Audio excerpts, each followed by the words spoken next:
Change is the only constant in this league. For every fallen leader, there is a rising star. Here we go! Now Indy must depend on a veteran defense, while Tampa Bay is led by a fearless young buck. Another test for the proud Colts and the national debut of Josh Freeman on Monday Night Football.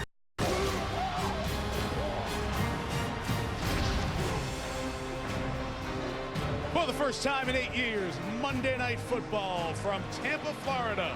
It's the first home sellout in 21 months. And they get to see their 2-1 Buccaneers take on the Indianapolis Colts.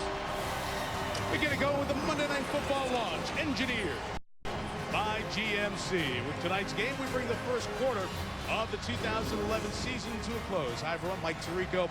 Welcome to Tampa. Very hard to be off the radar in this day and age, but the Buccaneers are a little bit. Consider this team is the youngest in the National Football League, has the youngest head coach in the league in Raheem Morris. They won 10 games and only a tiebreaker kept them out of the playoffs last year.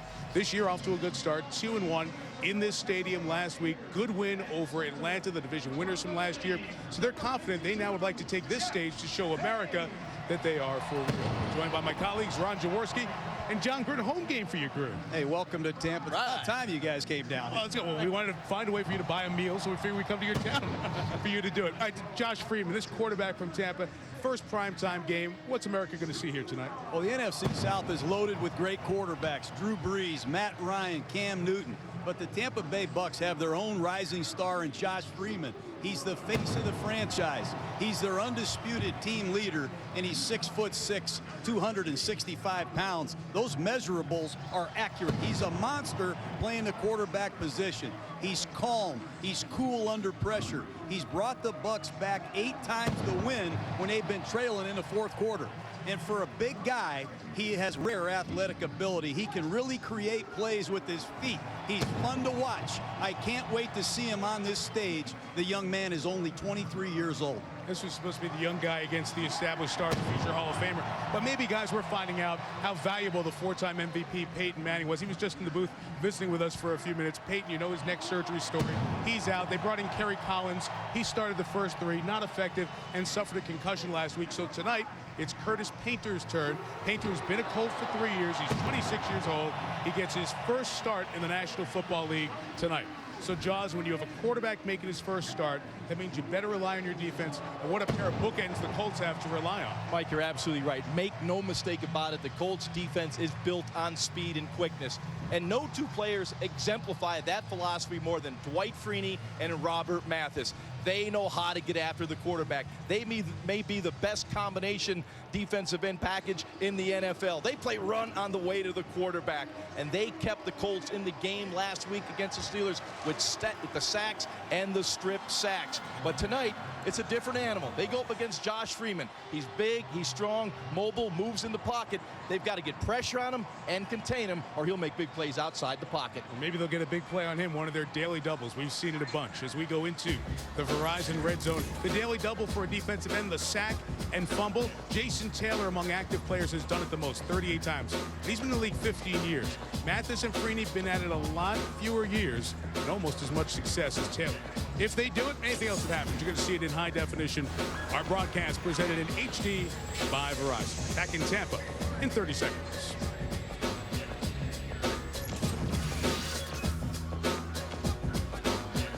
Coach, but he's still playing at a star level. 36-year-old corner Rondé Barber, NFC Player of the Week last week, last playing league to the Bucs Super Bowl victory 9 years ago. Time now for Everybody Wins, and when the Bucs were winning, you were here and you had Warren Sapp and Derek Brooks and John Lynch on defense. Well, those guys are gone from defense, and the style of defense is a little different as well, Josh. Mike, you have to remember this. Raheem Morris is the head coach, but he's also the defensive coordinator. So it's no surprise that the Bucs have allocated their assets on the defensive side of the ball, and particularly on the defensive line.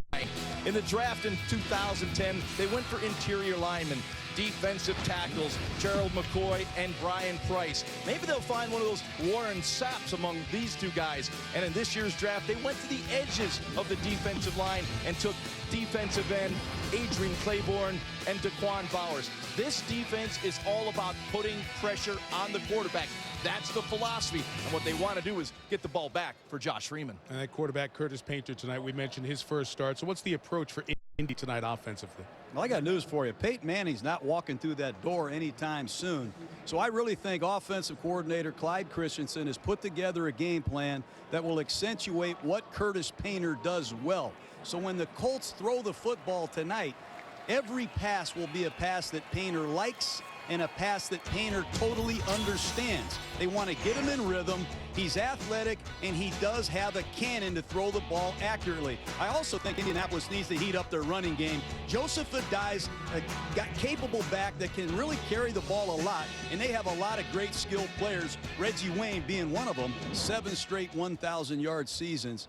It's very important for Painter to seize this opportunity, not only for himself, but for the Indianapolis Colts. Trying to avoid an 0-4 start. Only one team's made the playoffs starting 0-4. Set for the national anthem. Let's check in with our public address announcer here in Tampa, John Magrino.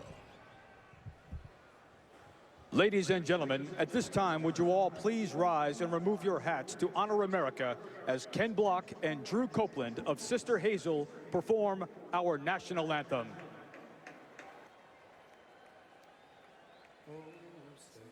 Can you see by the dawn's early light was so proudly we hailed at the twilight's last gleaming, whose broad stripes and bright stars through the perilous fight o'er the ramparts we watched were so gallantly streaming, and the rocket's red glare, the bombs bursting in air, gave proof through the night that our flag was still there.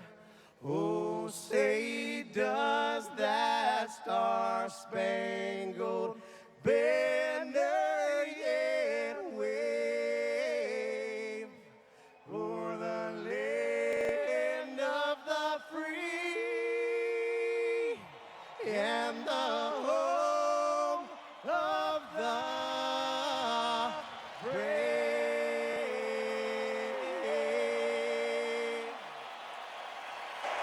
Ken Block and Drew Copeland. You've been watching ESPN's Monday Night Football launch, engineered by GMC, the official vehicle of Monday Night Football.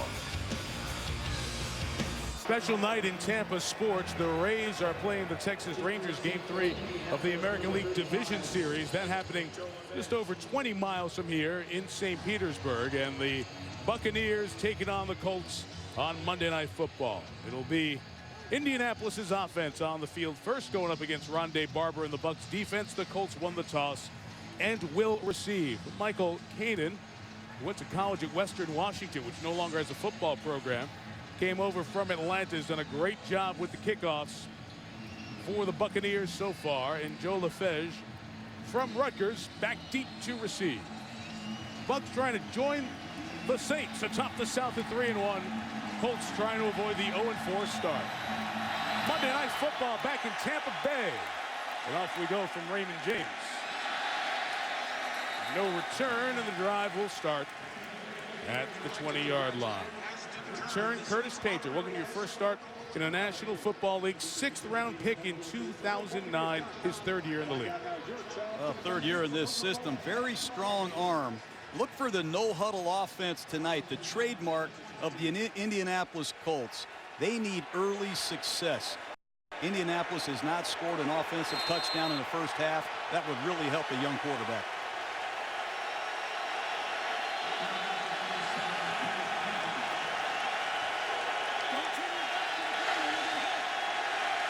Opening drive starts from the 20, and Painter to the air right away through the hands of Pierre Garçon, and drops have been a problem for Garçon. Incomplete. Yeah, a very simple play. I like the play called by Clyde Christian. Just the old flat curl, an easy throw, get your quarterback loosened up, but the ball must be caught by Pierre Garçon. No huddle, moving quick. 11 drops last year for Garçon, second to Wes Welker for on-target drops in the league. We had movement as Anthony Costanzo, the rookie left tackle, moved. Ron Winter is our referee here tonight. And like all the games you've seen, a lot of pink in honor of Breast Cancer Awareness Month. National Football League doing that again this year. Neutral zone infraction. Defense number 92. 5-yard penalty. Remains second down. They get Brian Price, the second-round pick Jaws talked about a moment ago, for the flag. Right away, quick tempo, no huddle offense, something that has been missing with the veteran Kerry Collins at quarterback. Collins is inactive tonight after that concussion last week against the Steelers. Joseph Adai to the left for a yard. Mason Foster, the rookie middle linebacker, made the tackle. Carried by Adai, I think a sixth-year man out of LSU, will be featured a lot again for the Colts here tonight. Joseph Adai had back-to-back 1,000-yard seasons as a first-year, second-year player. They need to get this running game going and stay in third down and shorts like they are right now. Hide. And they go empty on 3rd and 3.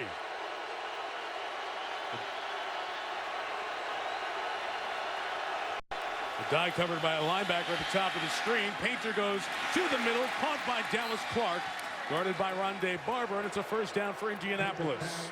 Yeah, Dallas Clark is a security blanket for any quarterback. He's going to get you the look you want. He's going to uncover. He's quarterback friendly. You see him go back to the inside and move away from Rondé Barber. An excellent throw by Curtis Painter, throwing away from the coverage. Nice start for the young quarterback.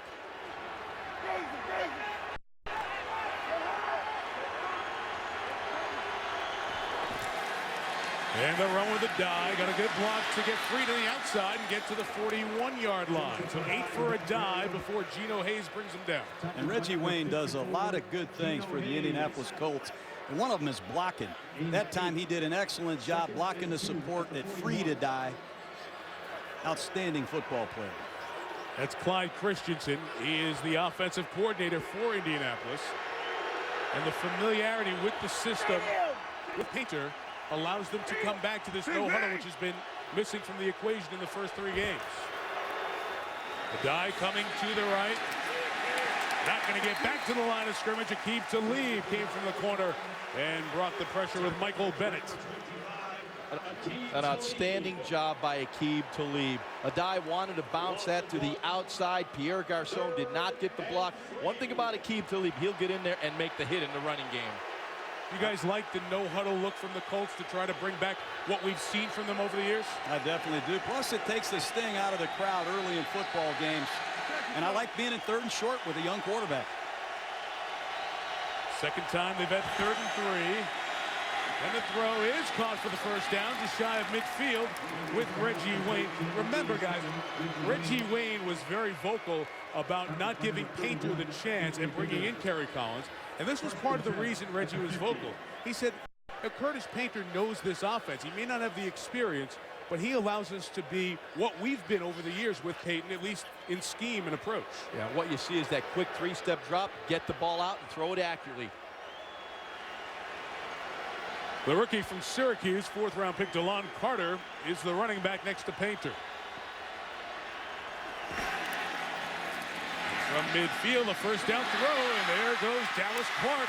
He's got 21 first down yards, and the Colts are inside the 30. What a great start for Curtis Painter.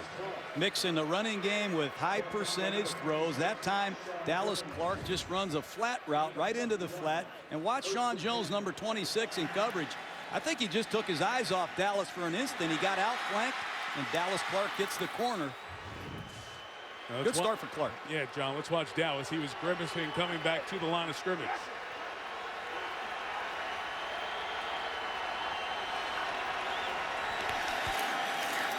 Pressure picked up by the rookie, and the pass by Painter is knocked down and incomplete. Once again, you see the approach by offensive coordinator Clyde Christian, the quick drop, get the ball out of your hand, get the ball in space to wide receivers, running backs, and tight ends. That's the plan right now. Quick reads, get the ball out. Clyde Christensen, one of several who've been a part of this Colts or Bucs family, coming back to Tampa. Remember, Tony Dungy was here before he was let go and went to Indianapolis. With a lot of ties within these organizations. Here's Carter coming to the left. We're going to gain a couple of yards. Daquan Bowers, the second-round pick out of Clemson. Consensus All-America, slipped in the draft because of knee surgery. Makes the tackle. And already Raheem Morris substitutes 3 defensive ends. Claiborne back in the game. Bennett. They have a deep rotation, especially in their front 4, and Raheem Morris uses them, especially in pass rush situations like this 3rd and 8. 10th play of his opening drive. 3rd and 8.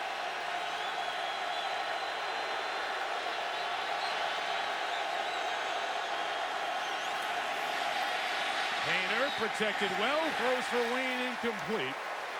It'll be 4th down. E.J. Biggers, who's the nickel corner, had coverage. I really like what Tampa Bay did there. They hopped into a nickel jam front. They're going to cover everybody and play man-to-man and say, Curtis Painter, you make a throw against tight coverage to beat us. That time, Biggers, excellent job in man-to-man coverage. They're going to play a lot more man coverage, Jaws, than the Buccaneers are known for. Yeah, not that old Tampa 2 that was predominant for many years. This is a in-your-face coverage scheme.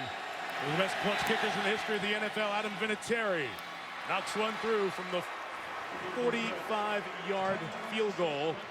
Puts Indianapolis on the board in Curtis Painter's first drive as a starter.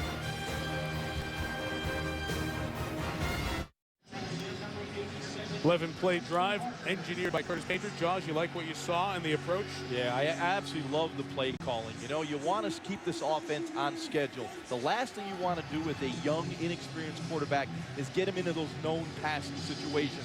2nd and long, 3rd and long. Good job with the play calling and outstanding execution by Painter on the first drive. Preston Parker back deep to receive Pat McAfee's kickoff. Colts have been a poor coverage team. McAfee's been booming them to touchback range at home. Good hang time, and Parker from about 6 yards deep going to take a knee. And Tampa will start like Indianapolis did its own 20. And Josh Freeman, your outstanding 3rd-year quarterback on. ESPN's Monday Night Football is brought to you by Mercedes-Benz. Experience truly great engineering today at your authorized dealer. Applebee's fresh new 2 for $20. And NFL.com. Go to NFL.com/mobile to learn more about NFL's mobile offerings. West Coast here. Tampa, Florida. West Coast of this state. 3-0 Colts on their opening drive, and now the Buccaneers will take over like Indianapolis did at its own 20. And they also have the quarterback from the 2009 draft, 23-year-old Josh Freeman out of Kansas State, making his 29th NFL start.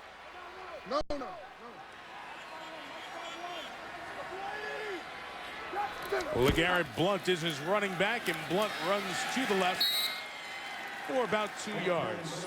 Josh Freeman, give me your assessment here, what to look for tonight. Yeah, Mike, I really like the guy. You know, he's now the prototype for an NFL quarterback. 6'6", 265, rocket arm, and mobile.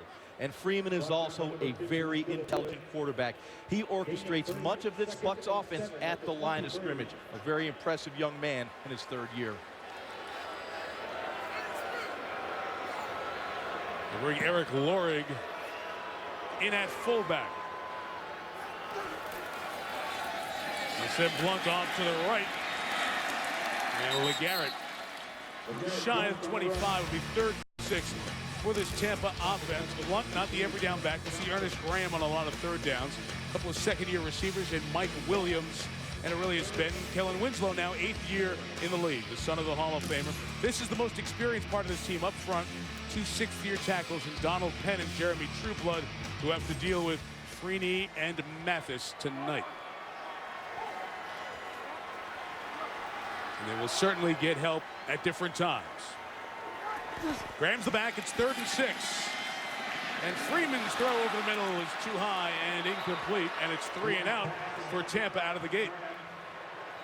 Well, Dwight Freeney reaches into his bag of tricks and pulls out the spin move right away. Donald Penn told us he's got to set for speed, but he's got to be ready for the bull rush and the spin. Nobody does it much better than Freeney, but that's a nice start by Penn. Just a high throw by Josh. And the Bucs have struggled early. They're a young football team. They've made numerous mistakes early. That time just an errant throw. 4th down, Michael Kanan to punt. Blair White back to receive. Long kick, good hang time. 56 yards taken by White at the 20, and he's brought down back at the 16-yard line. That's Devin Holland, the backup safety with the tackle. It's about 5 seconds of hang time with a 50-plus yard punt. Winning equation. Timeout.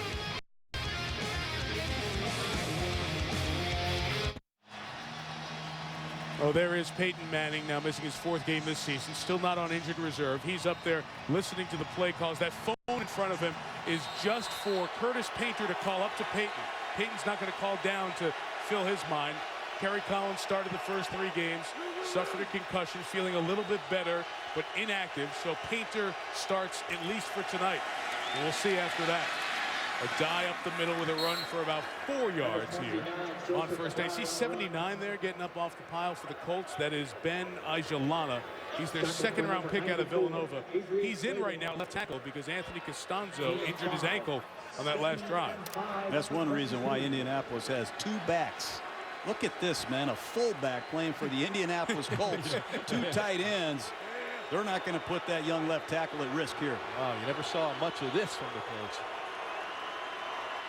That's Chris Gronkowski. And Adai picks his way through the left, and Joseph Adai has a first down. To the 31-yard line, Quincy Black made the tackle. Just a weak side lead play. You see Gronkowski. Watch him come right off tackle. There's going to be a blitz on your right side of the screen. And Painter does a nice job audible into a weak side running play. The young quarterback has done a nice job throwing the football and handling the running game.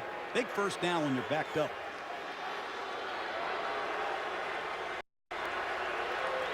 On the 31, Painter play action, pressure picked up.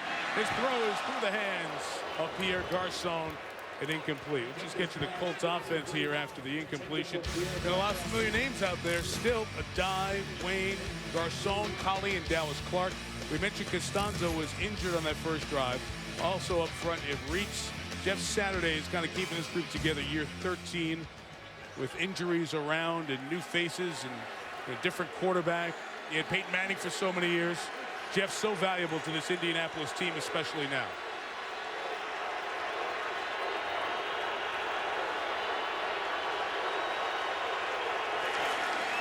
Second and 10, Adai comes left, got to the edge. And a gain of about 6 as Geno Hayes takes it to the sideline. Well, you recognize the skill players. They've been here a long time, but when you look at the offensive line, outside of Jeff Saturday, this is a patchwork group. Costanzo, the first-round draft choice at left tackle, just got hurt. Lincoln Bach at right tackle, an undrafted free agent, as is the left guard Wright. This is a very inexperienced group on the field right now, playing with Jeff Saturday at center. We welcome those of you who just watched the Rays lose to the Texas Rangers 2-1. Opening drive, field goal for the Colts. Bucs 3 and out. Curtis Painter hit, loses the football, recovered by Michael Bennett of Tampa Bay.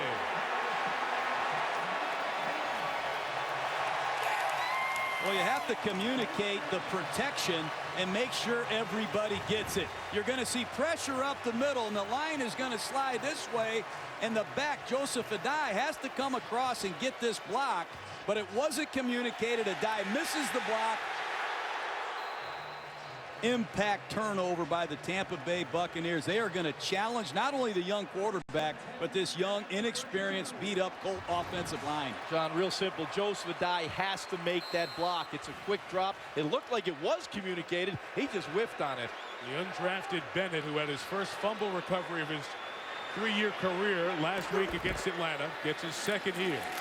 And the run by LeGarrette Blount is erased by Pat Angerer, the middle linebacker for the Colts. Angerer, he had 20 tackles, Mike, last week against the Pittsburgh Steelers. Walking to the production meeting, he's no bigger than I am. Watch him take on LeGarrette Blount in the whole flush. He has tremendous instincts to find the football. Very productive at Iowa, and he's taken over for Gary Brackett, one of these Colt team captains who was just put on IR. Fine young football player. Brackett hurt his shoulder against Houston, put on IR on Wednesday, out for the year. After officially no gain, Freeman throws to the right, caught by his tight end Luke Stocker. Thrown down by Antoine Bethea. So let's introduce you to the rest of that Indianapolis defense. The sack masters on the edge, Freeney and Mathis, their 9th year making music. Brackett out, as we told you, so Angerer joins Philip Wheeler and Cavell Connor, young and athletic at the linebacker spot now. Also, Melvin Bullett's out for the year, put on injured reserve. So David Caldwell, in his first year out of William and Mary, gets the start.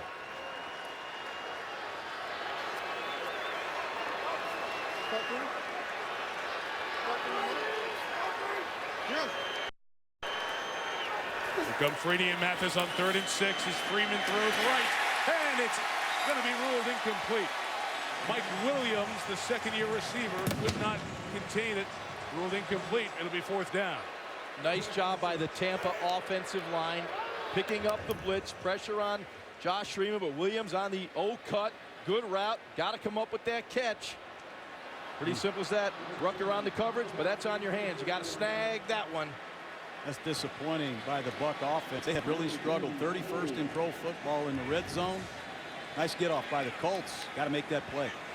Connor Barth hasn't missed all year from 46. Off the upright, to the right, no good. So Indianapolis turns it over. Tampa takes it over at the 32-yard line, but the Colts defense denies them a 1st down and denies them points as Mark misses. Next Monday night, we're in downtown Detroit for the undefeated Lions. The comeback kids against Brian Urlacher and the Bears. Monday Night Football from Detroit, 8:30 Eastern next week. What a scene that'll be at Ford Field. Yeah, we get a free meal. We're going to go to the Tirico household. Colts take over from their own 34. DeLon Carter runs to the left, and there's Carter for 15 1st down yards. This rookie 4th-round pick tackled by Corey Lynch.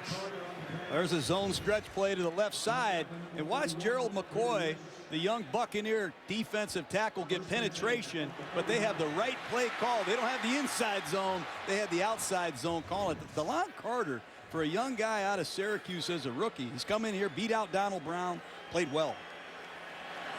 Donald Brown was their 1st-round pick in 2009 out of Connecticut. Has not touched the ball on offense yet this year. Carter's done a nice job. Third drive from the Colts, just shy of midfield. Painter contacted as he throws. Incomplete for Austin Collie. It was Tim Crowder who brought the pressure. Well, a quarterback just hates quick pressure. Well, they're playing all man-to-man coverage. I don't think I ever saw Peyton Manning see straight man-to-man coverage with a single safety in the last 10 years of his career. They are going to force Curtis Painter to get to some audibles that attack man coverage, and they're going to have to beat some quality man-to-man defenders to win this game. But, John, I would do that. I would take the shot when you get that one-on-one. Painter stumbles, still gets it to Carter, who gains about 4 yards. Now, for those of you who are watching the Rays game, and they did lose 2-1, as we mentioned, down 2-1 in the series, Curtis Painter's first NFL start. He has played a couple of games in his NFL career. Came in relief for the injured Kerry Collins last week. Collins is inactive with a concussion. Peyton Manning's in the building, made the road trip. 2nd straight game that he's watching from the coach's box. And Painter can call up to him and talk to him if he wants advice. But it is the kid out of Purdue, Painter, making his first start. 4-3, I beg your pardon, was the final score, not 2-1. There you see Peyton.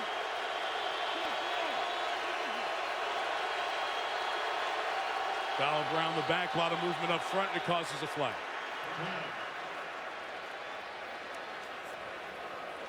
It looked like Painter went with the hard count and drew the Bucs offside. Neutral zone infraction. Defense number 94. 5-yard penalty. Remains third down. And this sets up an obvious short yardage man-to-man situation. I'm surprised Aqib Talib, the Bucs' best corner, has been playing on the left. And Reggie Wayne, the Colts' best receiver, has been to the top of the screen against Biggers, number 31. I expect that matchup right there to be looked at carefully right here from the Indianapolis Colts. Biggers was targeted a lot by Julio Jones, the receiver for Atlanta, last week. Yeager hit again as he throws. Haven't seen a whistle or a ruling yet. Let's see, incomplete. Incomplete pass called from the sideline. Adrian Claiborne just shot out of a rocket clean at Painter. You'll see number 94 untouched. Curtis Painter had no chance. Talk about quick pressure. Very fortunate. Just got that ball out of his hand, moving forward. I mean, just. Whoa. That is very close to the play that was a fumble with Mark Sanchez yesterday. That's why I was waiting.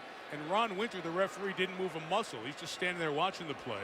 Finally, the linesman on our side signaled incomplete. Pat McAfee to kick to Preston Parker. Good rush. They got McAfee. No flag. And fair caught at the 10-yard line by Parker. Painter's been getting heat. He's missed his last 5 because the pressure from the pass rush, including the first-round pick this year, Adrian Claiborne. The Colts and the Bucs on Monday Night Football, one of the most historic Monday Night Football games of all time.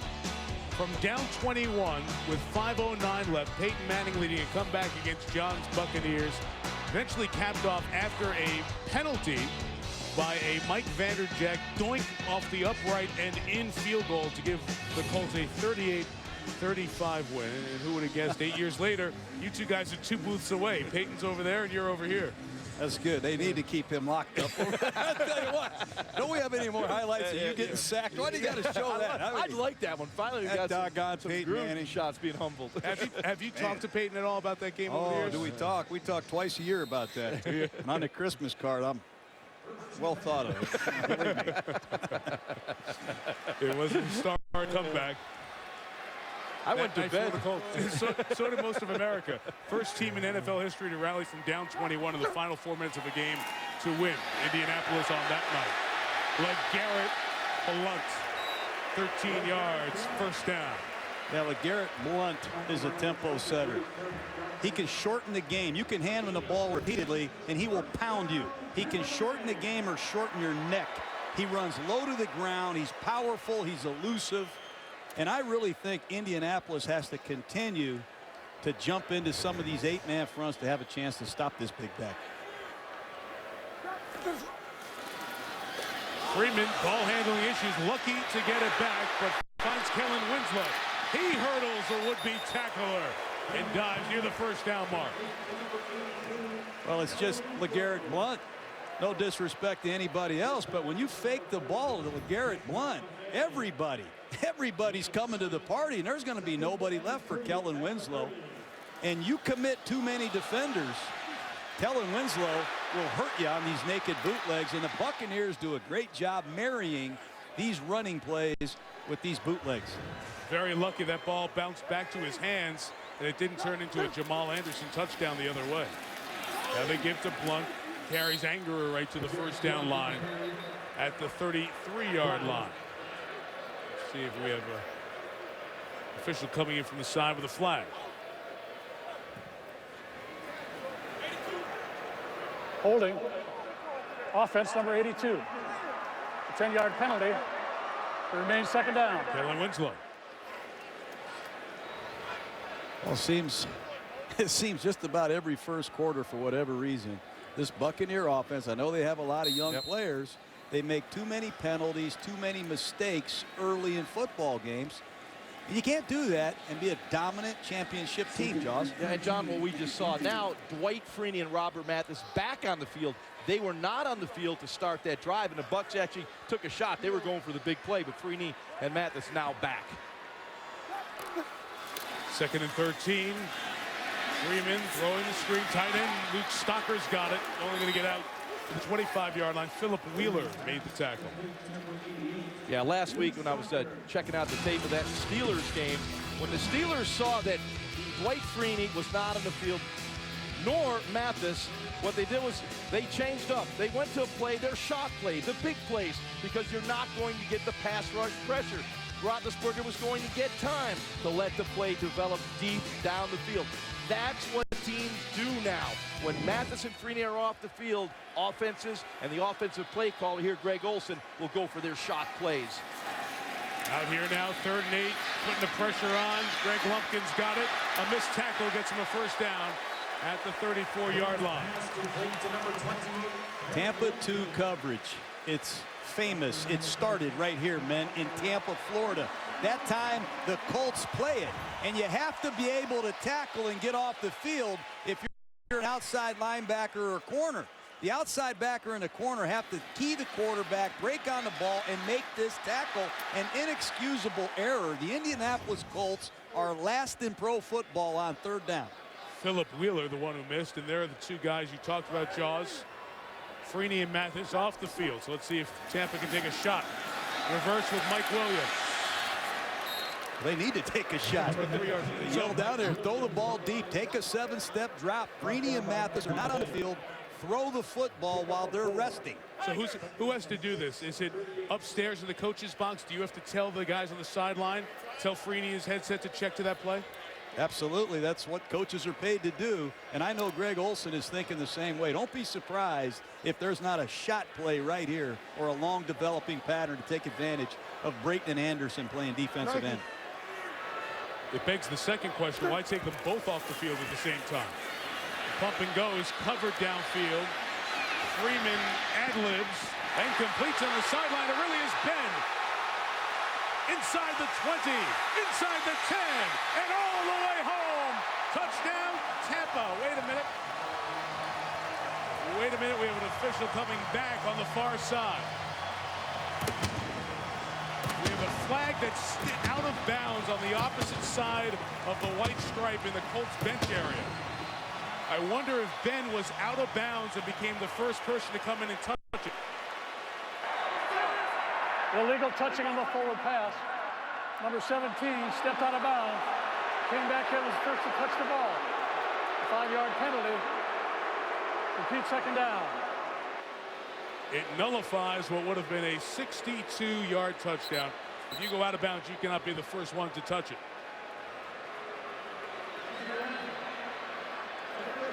As that brings us to the end of the first quarter. So there's Ben with a foot clearly out of bounds. Comes back in to catch it. That's the correct call. And just a mistake that erases a touchdown. So after one, it's Indy 3-0.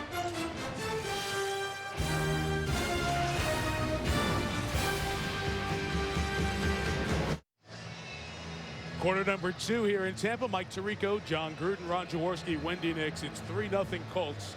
They were celebrating like it was 7-3 Bucs, but guys, here's the end of the play again. Oh, it's clear. Ben's foot is on the white chalk. He comes back in. You can't be the first to touch it. You have to know where those white lines are, those end lines. I called them the 12th man when I coached. That's the receiver's responsibility.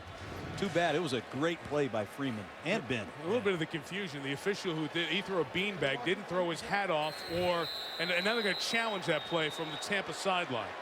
The Bucs saw that and now waited until they got another look at a replay, and they choose to challenge.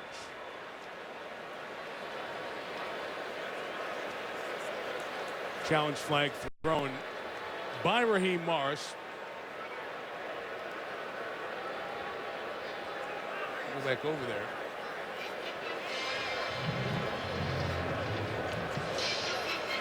So we'll take more looks at it as we step out.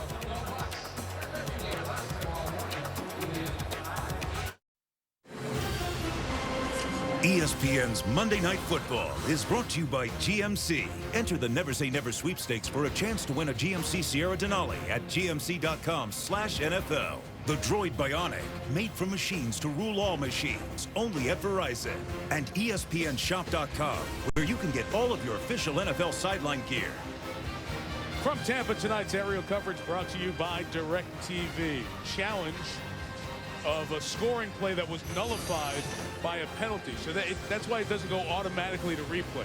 Every scoring play gets looked at upstairs, but the call on the field nullified the score. Thus, the Buccaneers had to challenge to get a second look. So here's the look at it over there on the sideline. There's nothing conclusive there to change the call on the field. You can't tell if his foot is hovering over the line or is down. So Ron Winter is over there looking at that.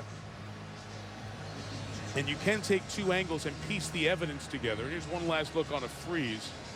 And from here and that angle, it looks like it's down and out of bounds. Well, it is a 62-yard touchdown play. So if you're Raheem Morris, you can understand why he's challenging this play. Tampa Bay challenged a ruling on the field of an illegal touch of a forward pass. After review, the ruling on the field stands. Second down, Tampa Bay. He says stands. Tampa Bay is charged with a team timeout. And they lose a challenge, cannot earn a third. He said stands not confirmed. Now, I don't know if it's just being lax with the verbiage they're supposed to use. But in any case, it is 2nd and 11. And now the second quarter begins. And the pass rushers are back. Freeney and Mathis back on the field.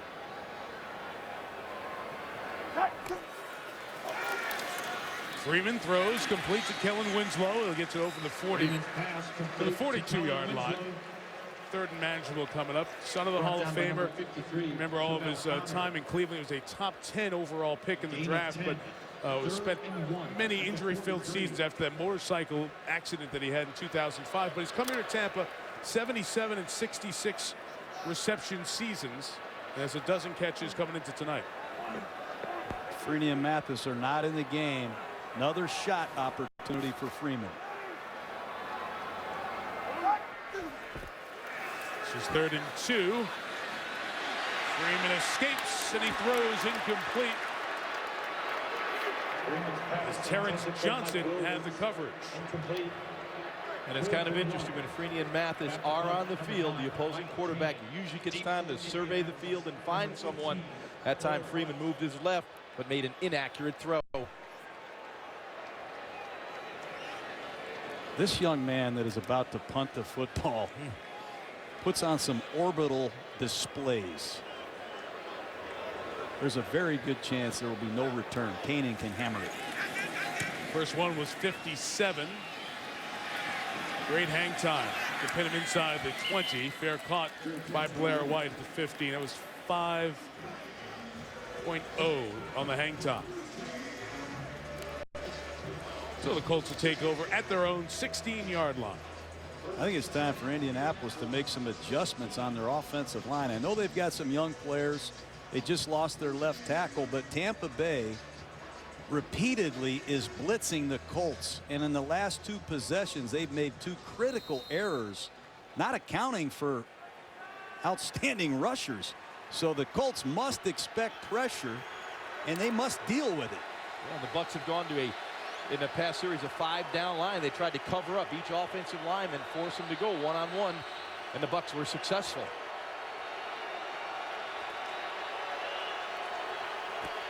Starting from the 16-yard line, Painter steps up. He throws downfield, but miscommunication with Garcon on that side, and the pass is incomplete. Well, Curtis Painter not seen very often. He was the number 3 quarterback most of his rookie year. Then Jim Sorgi got hurt, and that was the undefeated season, 14-0. You know, the players wanted to keep going, but they pulled the Colts starters, and then Painter came in. Manning went to the sideline. Rex Ryan and the Jets put on the pressure. A 15-10 lead turned into 19 straight Jets points. Jets won 29-15. Painter cleaned up in the next game, played the majority against Buffalo. Really didn't see much action after that. Didn't play at all in 2010. And came in a mop-up role to start, or to finish, I should say, the Pittsburgh game last week. So this is just his 4th NFL game. Really the first time he's ever been able to prepare at the NFL level as the starter. I think he takes a shot here. He sees the one-on-one coverage. Go down the field. Joseph Adai to the right. Bucs were coming. Mason Foster, the rookie out of Washington, is calling the signals. His third-round pick made the tackle. Yeah, I thought Painter did a nice job of reading Rondé Barber to his left coming off the slot. He read it pre-snap. He ran away from Rondé Barber. And sometimes when you read that blitz coming off the corner, take your shot, go down the field. Move your pass protection. You got one-on-one, and you might get that home run. Well, Peyton Manning's across the way here salivating at all this man-to-man coverage. He is dying for the Colts to max this protection and take some shots with these skilled receivers they still have here in Indianapolis.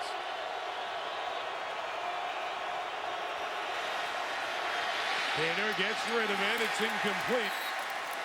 As he tried to get it to Austin Collie, Painter's missed his last 7 passes. Well, it's man-to-man coverage, and you have to have some man-to-man routes. And when you just run up here and hook, Albert Mack is going to have no problem covering Austin Collie. They need some crossing routes, some slant patterns, some routes that are designed to beat man-to-man coverage, because the Buccaneers have made their point. They're blitzing, and they're playing man-to-man.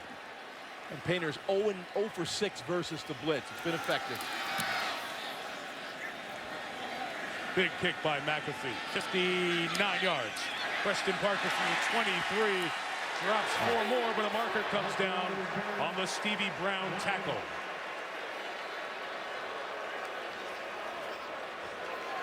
You're getting some king-size punts hit by these 2 kickers tonight, McAfee and Kanan. Ron Winter's been a busy man tonight, Mike. At a leisurely pace at that. Stevie Brown came in on that tackle. Let's see where he got him as that flag was thrown.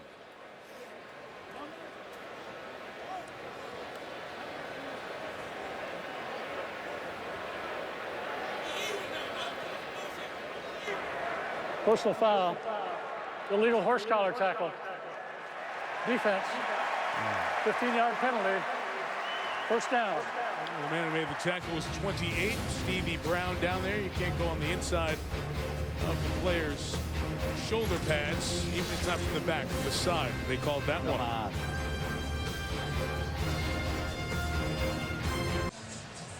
Josh Freeman's 23 years old. Raheem Morris is 35. So a very young quarterback and head coach. And even though Freeman was the first-round draft pick in 2009 when Raheem Morris took over as the head coach here of the Buccaneers, they knew each other beforehand. When Raheem left the Bucs for 1 season, it was at Kansas State, and that opportunity gave Morris the confidence to step in the draft room and say, let's trade up and go get this guy. 1st and 10 from the 38. Here is LeGarrette Blount. All right, carrying the would-be tackler, Chris Rucker, to the 44-yard line. So we talk about this. Raheem Morris was here with John as an assistant, 02-05.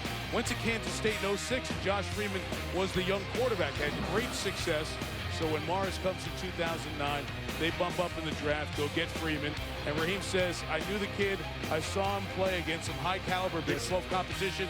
I want him to be my quarterback for 10 years. One of the greatest moves in Tampa Bay franchise history right there.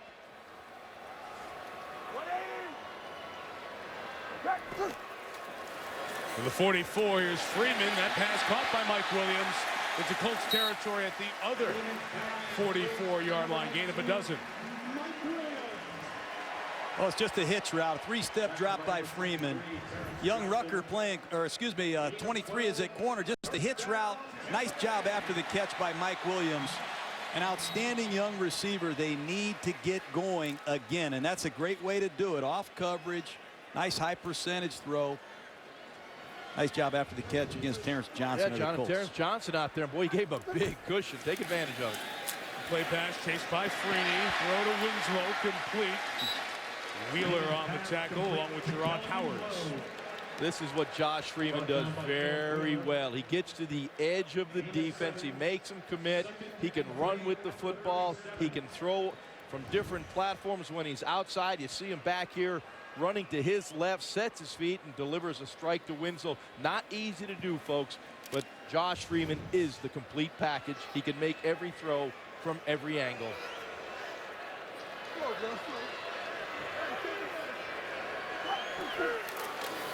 2nd and 3. Blount saw the right side closed up, and Angerer there to close off. Drake Nevis, the 3rd-round pick out of LSU. on the tackle. That's one thing that I think the Bucs struggle a little bit with is you get tendencies. Here's Bethea. He comes down and makes it an 8-man front.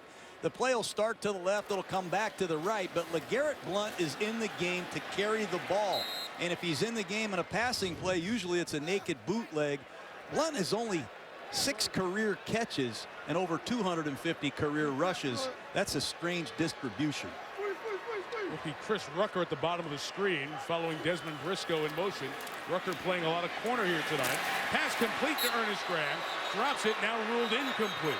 Ruled incomplete as Antoine Bethea made the stick in the strip and Rucker was trying to take it home.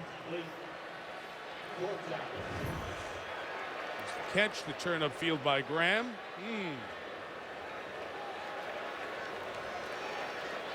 What do you guys think? I don't think he ever had the football. Correct call. Let's see it right here. Ball's coming Catch, in. and there are a couple steps there. Well, did he have complete control of the ball? Catch. I don't understand football anymore. Throw the flag. Would you challenge that? Challenge it right now. I would have challenged that, yeah. Because there was a clear recovery there, but ruled incomplete. That whistle killed the play, and trying to keep it inside the goal line, and a beautiful job on the end-over-end kick. Down by Adam Hayward at the 1. A knuckleball by Kanan. Stop there inside the 5. Long field coming up for Curtis Painter.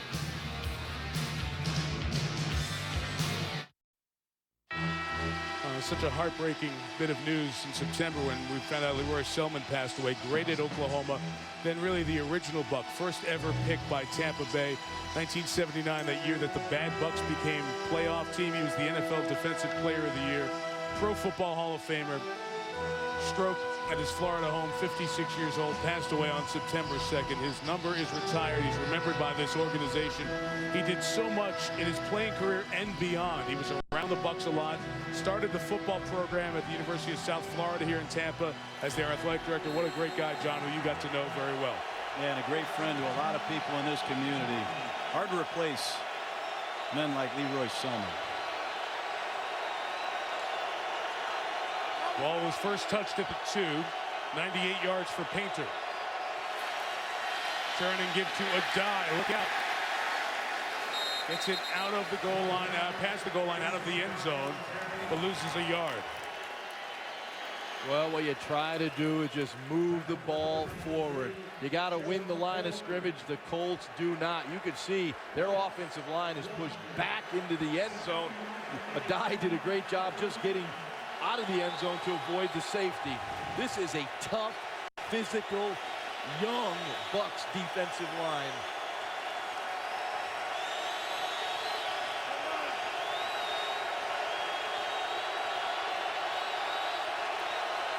On 2nd and 11, Painter from his own end zone gets rid of it, incomplete. Trying to get Reggie Wayne to keep the lead, was covering. Reggie wanted the flag, and he got it. Boy, Reggie turned around and looking for the official. Late call, but Reggie Wayne got the call on Aqib Talib. These officials are having a lot of conferences to make sure these calls are in order. Holding. Defense number 25. 5-yard penalty and a first down. This is a sprint out to the wide side of the field. Painter comes to his left side, top of the screen. Aqib Talib, I think he hooks Reggie. Yeah, they're going to call that. Got Jersey with the right hand. Big first down for Indianapolis, who has struggled recently running the football. Remember, they only have one blocking tight end, number 81, Eldridge. And when Dallas Clark's in the game, I think Tampa Bay knows he's going to be detached or they're not running his way. And he is detached now, slot left.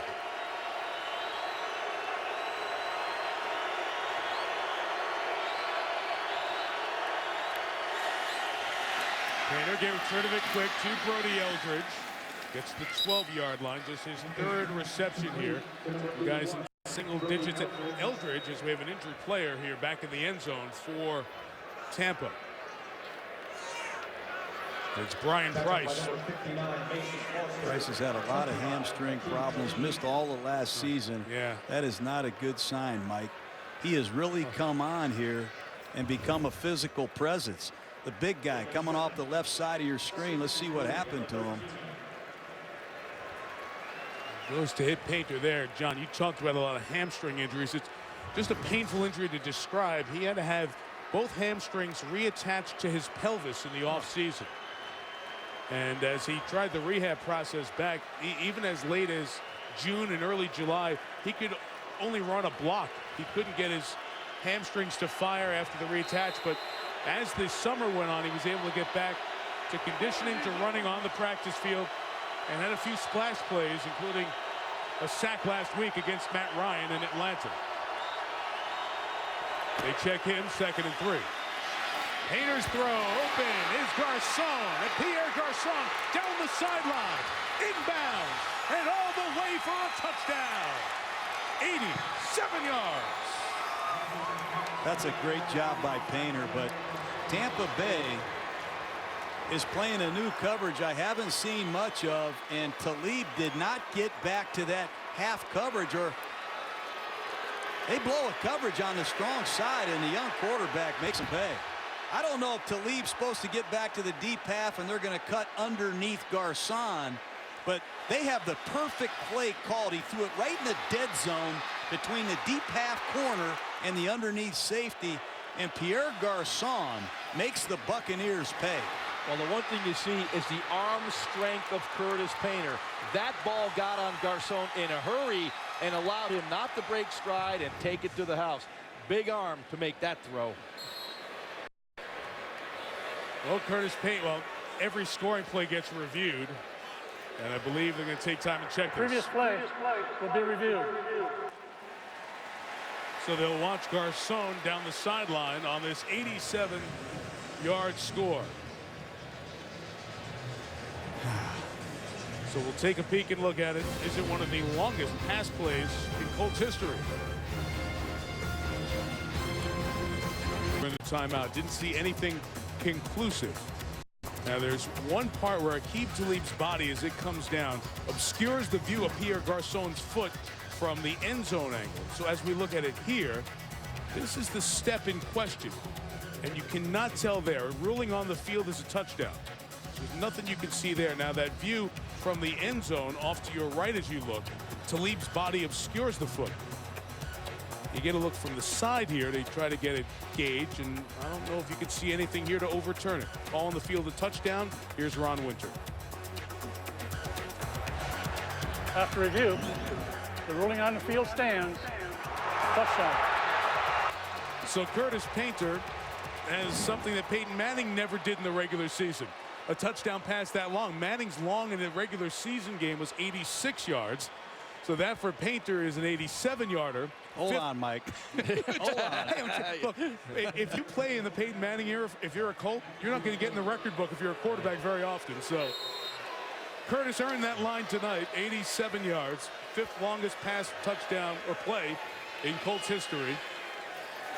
And Adam Vinatieri's extra point, and the winless Colts lead 10-0 over the Buccaneers. A lot of Indy folks are happy, including the Sheriff.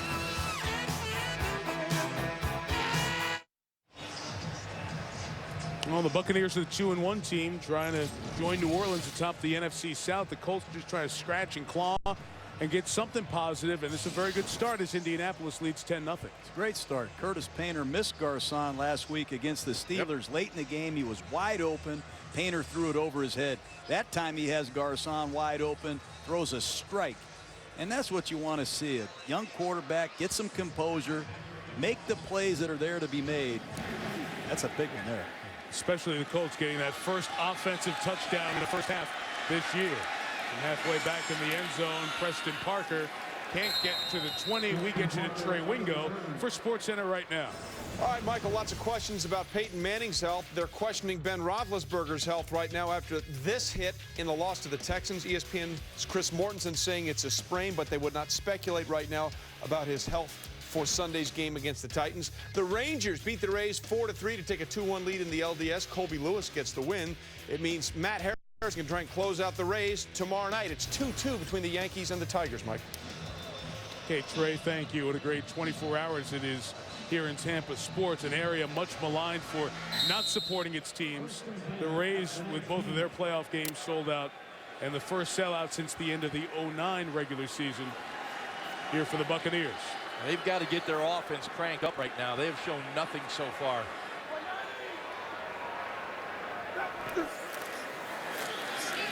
Play action. Freeney thrown to the ground. A flag comes down as a pass is caught by Winslow to the 41-yard line. But Dwight Freeney standing at the 10-yard line saying, boys, come on back. Dwight Freeney on the field, but Robert Mathis is not. Here you see Freeney. Holding. Offense number 70. Penalized half the distance to the goal. Repeat first down. Donald Penn trying to negotiate. Penn's first NFL start was against Freeney back in 2007. And Donald Penn has seen some real good rushers this year. And Freeney is probably the best. But take a look at Penn. Handling the spin move to the inside. Once again, holding his own. Got bowled right there. How about this Freeney?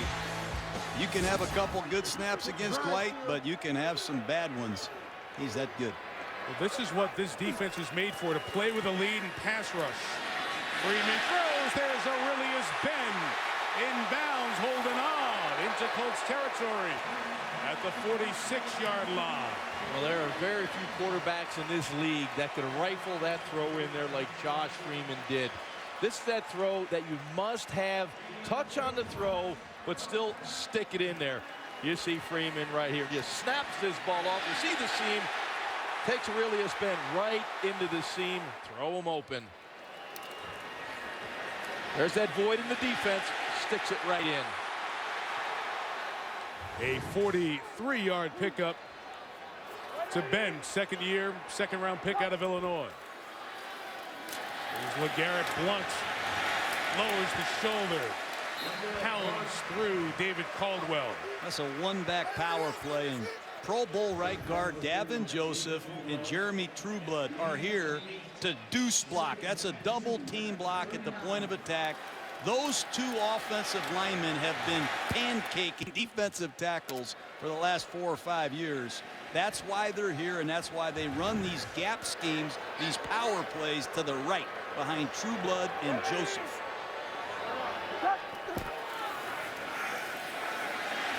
Time now for Freeman. There's Blount right through the would-be tackle of Cavell Connor to the 25-yard line. Philip Wheeler came up with a big hit, but 15 yards too late. First down. That's a rare reception by LeGarrette Blount. Just a check down off hard play action pass. Freeman's looking for Ben on a deep crossing route. He checks the ball down, and LeGarrette shows open field running. Listen to this. And once again, Freeney not on the field, so the quarterback's going to get a little more time. Take advantage of his absence. Best drive of the night for the Bucs offense. Quick toss, Mike Williams. Made a move inside the 20, inside the 15-yard line. Another first down, working on Terrence Johnson, the corner. Yeah, Terrence Johnson is going to play that far off. Josh Freeman says, I won't hand it to Blount. There's 8 Indianapolis Colts within 5 yards of the line of scrimmage, and Terrence Johnson is 8 yards off. Freeman just picks it up, throws it out there on a built-in one-step hitch route, and Johnson can't tackle Mike Williams.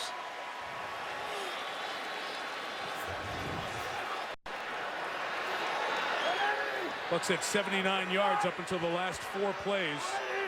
And in the last 4, they've gone 76 yards. In the red zone, Freeman. End zone.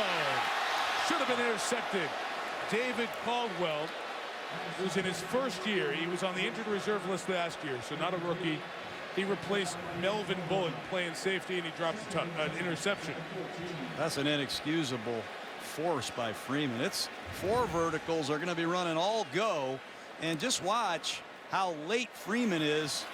And number 30, Caldwell, just reads his eyes. You have to make that interception, Jaws. That is a late force by Josh Freeman in the red zone. Very uncharacteristic of him. Well, he had one picked off last week against Atlanta in this area of the field as well. Run Blount to the right, looking for space. Cavell Connor brings the first hit. And we'll get third down coming up inside of 5 minutes.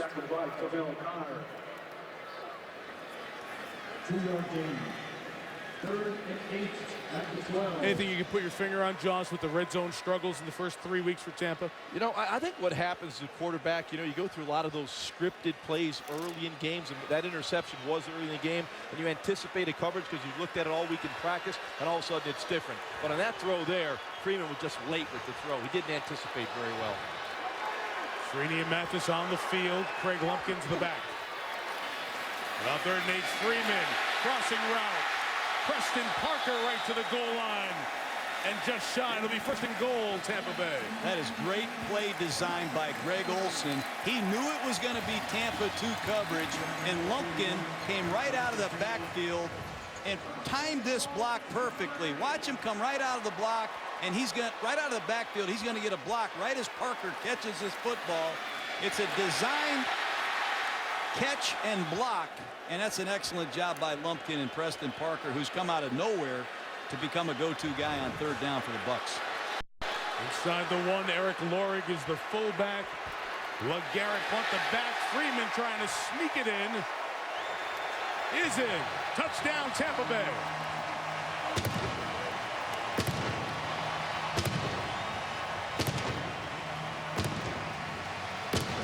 Josh Freeman historically has been a slow starter, but when he gets it going, he could put the yards up and points on the board. And that's a big reason why the Colts are 0-3, man. Caldwell has a chance to make an easy interception. You're off the field. You have the 10-point lead. You have to make the plays that are there to be made. Costly mistake by Caldwell.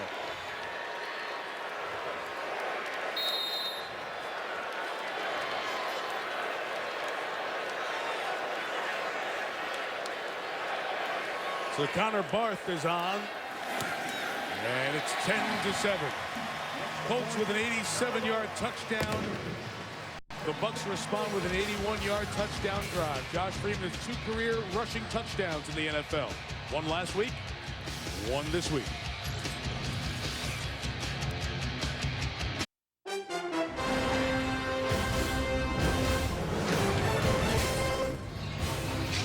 Entertaining first half here in Tampa. Mike Tirico, John Gruden, Ron Jaworski, Wendy Nix on the sideline. Sellout crowd here at Raymond James Stadium.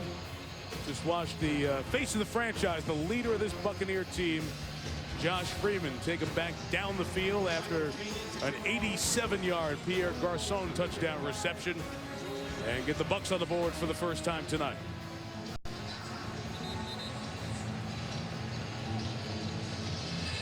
Ball fell off the tee, and very little to do with the wind. It's an ideal night here in Tampa, right about 70 degrees and very little breeze.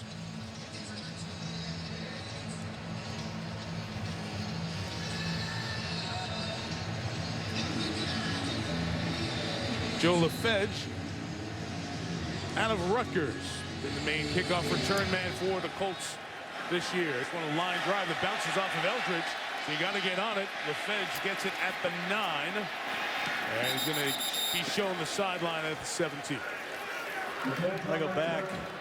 Nice drive by the Bucs, but they were very fortunate. And there's a big reason why the Colts are sitting here 0-3. David Caldwell, a backup safety who's filling in for Melvin Bullitt, one of their team captains, has got to make this interception. Ooh.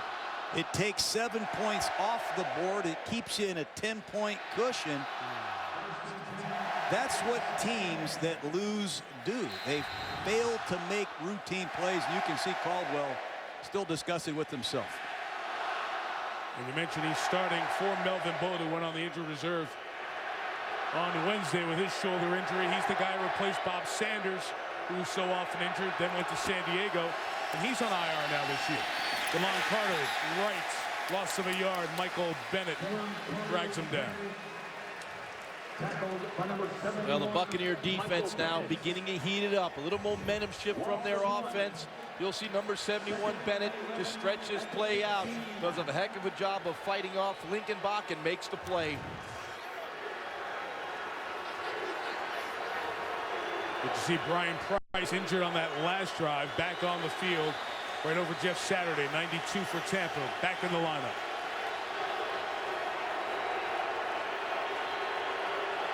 Well, it looks like the old Colts offense. Everybody coming up to the quarterback. What do we do? But what can he get him to? Not that play. Gerald McCoy, 3rd overall pick in 2010 with an eraser. Well, that's a jailbreak. And Gerald McCoy is showing his get off right here. Number 93, just a quick penetration. When you get that kind of penetration from he and Bennett, those plays have no chance to get started. That was reminiscent of one of your old teammates, Warren Sapp, John, just firing through that gap and making a play. Well, he's been compared to Tommy Harris at Oklahoma, Warren Sapp. He's been compared to everybody. Now he has Keith Millard, another former great coach in him. A lot of history at that defensive tackle position down here in Tampa. Play clock. Didn't get it off. Too late. Delay a game before the timeout. This is the down that the Colts try to avoid with Curtis Painter. 3rd and long. Well, it's mistakes. You threw the flag before the timeout, guys. Timeout. Indianapolis. Prior to the expiration of the play clock. Good eyes, Mike. That was the wrong call. Timeout.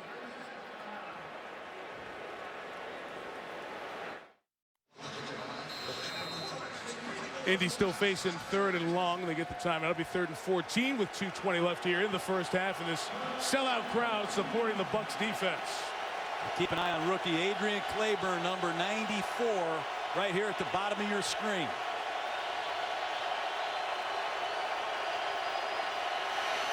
Rushing 4. Painter just gets it to relief and a dive. Good block on Rondé Barber by Jeff Saturday, but only to the 20-yard line is a die, and Indianapolis will punt it. The penalty marker down way back at the 45-yard line, as Pierre Garçon and I think it was Aqib Talib were involved in blocking way downfield.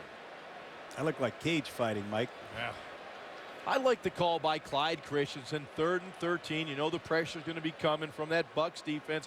Go to a safe play. If you get a couple blocks, you may spring a dive for a first down, but at least you don't get that dramatic turnover play that kills you. Well, this will be interesting because this scuffle lasted a while. There are 2 fouls on the play. Personal foul, unnecessary roughness, number 25, defense. Personal foul, unnecessary roughness, number 85, offense. By rule, those penalties offset. Makes it 4th down.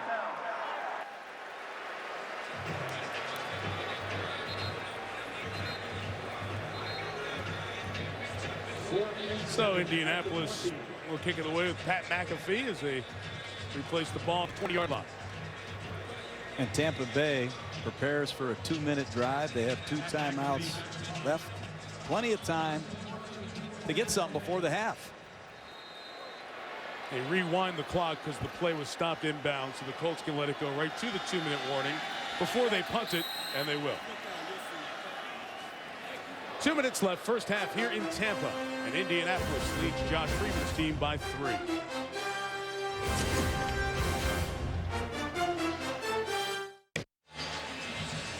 Two-minute warning here in Tampa. Colts leading 10-7. Indianapolis trying to break out of the winless category. Miami, St. Louis, Minnesota also there. Quarter of the way through the season after tonight's game is done. Only one team's ever made the playoffs after an 0-4 start. Indianapolis trying to avoid that start tonight. Good pressure on McAfee. Gets it away with great hang time. Not a lot of depth. And a fair catch of a 42-yard kick is made by Preston Parker. There's a flag on the far side of the field. And as they take a minute or so to sort that out, we remind you that NFL 32 with our friend Susie Culper and Chris Mortensen. All of our NFL analysts, they use social media, guests call in. It's been a great way to keep up to date on what happens every day in the NFL. Your team, one of the 32, they cover it each weeknight, 6 Eastern on ESPN2.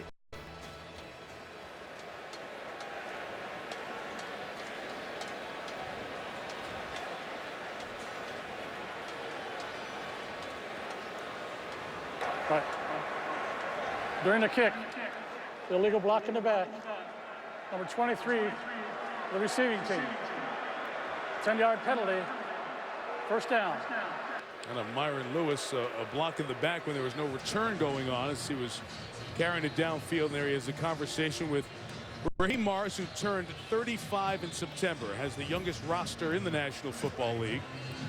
There you see that block. So with a young roster like this, a lot of those mistakes that happen, and Raheem has oftentimes dealt with players on the sideline of those issues. He's kind of growing up and learning together in this bunch. 2-minute drill time for Freeman. It begins with Ernest Graham and a gain of 6.5. And Josh Freeman very good in this situation. They love to use trips formation and isolate Mike Williams. But Winslow and Ernest Graham dominate against double zone, single coverage. They look for Williams. Throw over the top is deflected, so on the pass rush and not able to knock it away. That's Drake Nevis, the rookie out of LSU, who's been really having an impact the last couple of weeks for Indianapolis. Mike, you're absolutely right. You know, when you plug in a tape and you look for guys that flash, Drake Nevis is one guy that shows up. He's all over the field. He takes advantage of the opportunities that he gets.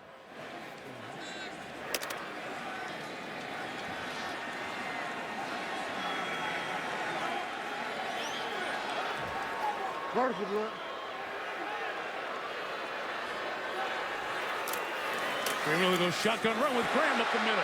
And a good cut it to the outside. Ernest Graham into Colts territory. Taken out of bounds at the 40. 28 first down yards and a flag on the back end on the opposite side of the field. It's thrown back in the area where the cutback blocks are being made. That flag was thrown from Orlando. And about 5 minutes late. There's the guy watching that backside of the play, though. During the run, personal foul, unnecessary roughness, number 87 offense. 15-yard penalty, first down. Going off and get a wide receiver downfield, picking up an unnecessary roughness penalty on a running play. But Preston Parker, the second-year man out of North Alabama, erases the big gain. Once again, a one-back power play right off that right side behind Trueblood and Joseph. And it's out the gate. But watch the young receiver, Preston Parker.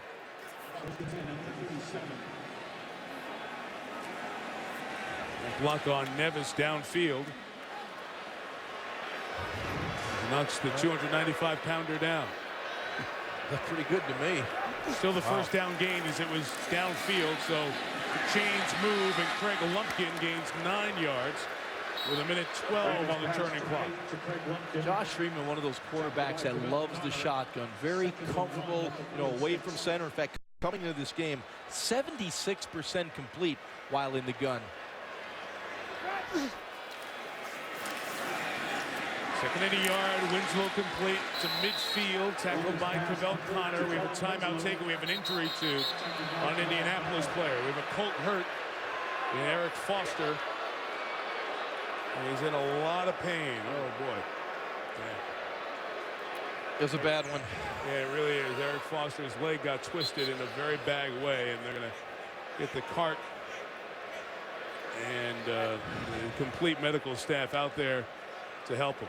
The players knew it immediately. Yeah, they did. They got twisted in just an absolute awful direction. Maybe a hard to look at one, I should say. Eric Foster trapped underneath. Ugly looking injury, and timeout here in Tampa. And I forget, Jaws, I forget where we were last week or 2 weeks ago. We were talking with someone about, you know, situations like this, and it's an injured player, it's IR, the guy's out for the year, and you just kind of move on to the next player, but you forget the individual, and you said just all the hours a guy puts in. And that's why you see punters and offensive players and players in the Buccaneers. We often use the cliche of the fraternity of the league, and It is next one, man up, the yeah. next starter, but there's a personal side to it. Yeah, it is one league of players who are understand what happens when things like this happen, especially something like that. Yeah, you have to think about the personal investment that all these players put into this. They make the football team, they get in the game, they realize their dream, and you never know in this game, as you well know, Ron. You just hope it's not more serious than it looks. Well, you saw all the players from both sides react, and every time you see that and players from both sides waving over to the sideline, you just remember what happened to our former colleague Joe Theismann on a Monday night when Lawrence Taylor snapped his leg. And you see Foster there. And then you have to get back to the game, Mike. If Yeah. you're an Indianapolis Colt, you have to regroup somehow, some way. They need to make a call, and they need to figure out how to get off the field. But this takes the life and breath out of you. Look at that. Yeah, that's leadership there. But the one thing that stands out, the NFL has done a terrific job in immediate response to these injuries, and doctors and medical staffs on the sideline. Eric Foster at that.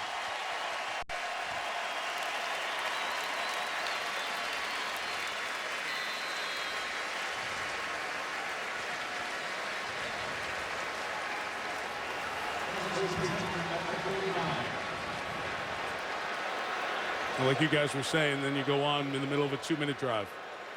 Colts have a timeout taken away because of the injury while the clock was running. So 50 seconds left. Ernest Graham tackled by Pat Angerer at the 41-yard line. Third time Freeman's checked it down. This is a loose zone coverage that the Colts repeat the play. Another flag thrown back at the line of scrimmage. Offside. Defense number 93. 5-yard penalty. Repeats first down. We got Freeney on that one. The game clock should reset on that with an offside on that 1st and 5. There you go, back to 46. Now, if you're Josh Freeman, what you have to be thinking now, let's get this ball in field goal range first. Then you want to take your shots after that. The Buccaneers have 2 timeouts left, 46 seconds to go.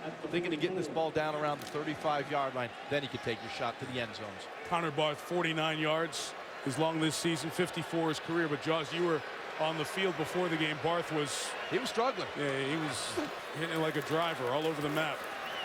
Freeman's pass is caught by Preston Parker inside the 35 into the 31 in that field goal range. Still with 2 timeouts. And Tampa takes one of them here with 39 seconds to go. Very good pass protection by these Buck tackles. Trueblood and Penn have done a nice job in this 2-minute drive of protecting Freeman, who's used a lot of quick drops, and he's been on time and accurate. Chris Berman coming along here once we get to halftime with the Toyota halftime show. Chris will have the fastest 3 minutes to talk about the last 2 of the unbeatens, both atop the NFC North. Aaron Rodgers, who had that great historical statistical day for the Packers, and an interview with Jim Schwartz of the 4-0 Detroit Lions. They become the first team to come back from 20 down back-to-back weeks and win. And we'll see Schwartz and the Lions against Chicago 1 week from tonight in downtown Detroit. Very excited, Mike. Head to Detroit. Been a long time. That place will be all lathered up. The Lions on Monday Night Football.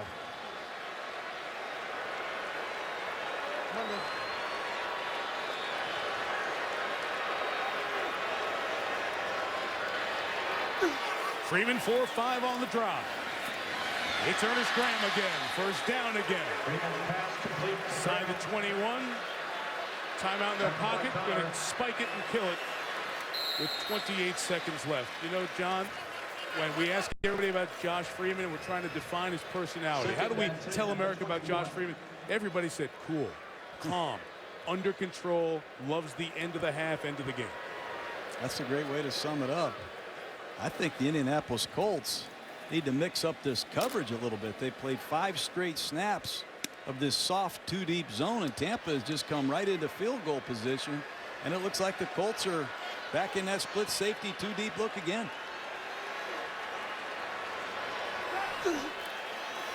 So Graham the back. Again, it's Graham inside. He's Killing them on this drive to the 12-yard line. And a lot of times the defense will counter that by dropping a defensive lineman out to cover that hole. But Freeman's taking advantage of it right now. It's just a check down. If you have time to get that check down out in the route, you're going to complete it every time. Trueblood's done a nice job on Robert Mathis, but in fairness to Mathis, it's just 1, 2, 3 hits, throw the ball to Graham. Ernest Graham's the Buccaneers' leading receiver in the first month of the season because of all these zone coverages that the Buccaneers have seen from Minnesota, Detroit, now the Colts. And that kid right there, Ernest Graham's a heck of a receiver. Now let's spin forward here, guys. The Bucs are out of timeouts. There's 20 seconds left. It's 3rd and 1. So what's the thinking here? You're Okay no matter where the ball is. Even if it's caught in play, you hustle up to the line and spike it. So every play in the playbook is now available to Josh Freeman. If he has to check it down, if nothing downfield, he can hustle that offense up and spike it. You better be careful if you run the ball and don't make it. A lot of time, John. 20 seconds.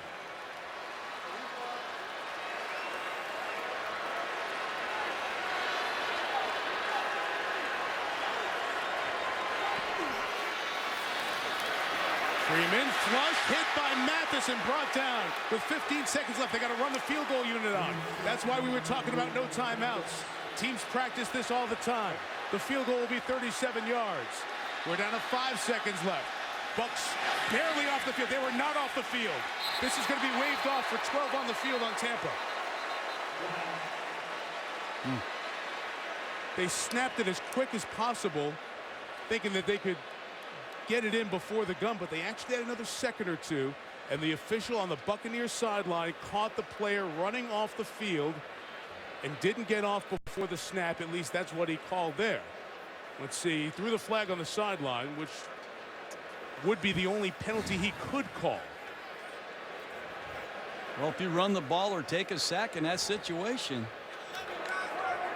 Offense, 12 men on the field at the snap.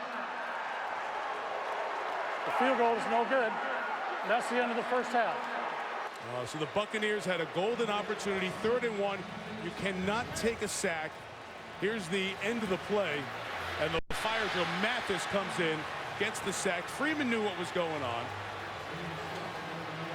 That's the one thing, Mike, you're right. You can't take the sack there. Well, you work on your desperation field goal team every week. Right there. But you need more time than that. It's a good call by the official, who made a lot of calls in the first half. And right at the 40-yard line, Desmond Briscoe, one of the fastest players, comes off. Couldn't get off. Tampa gets the ball to start the second half. They trail by 3. Here's Chris, Toyota halftime show.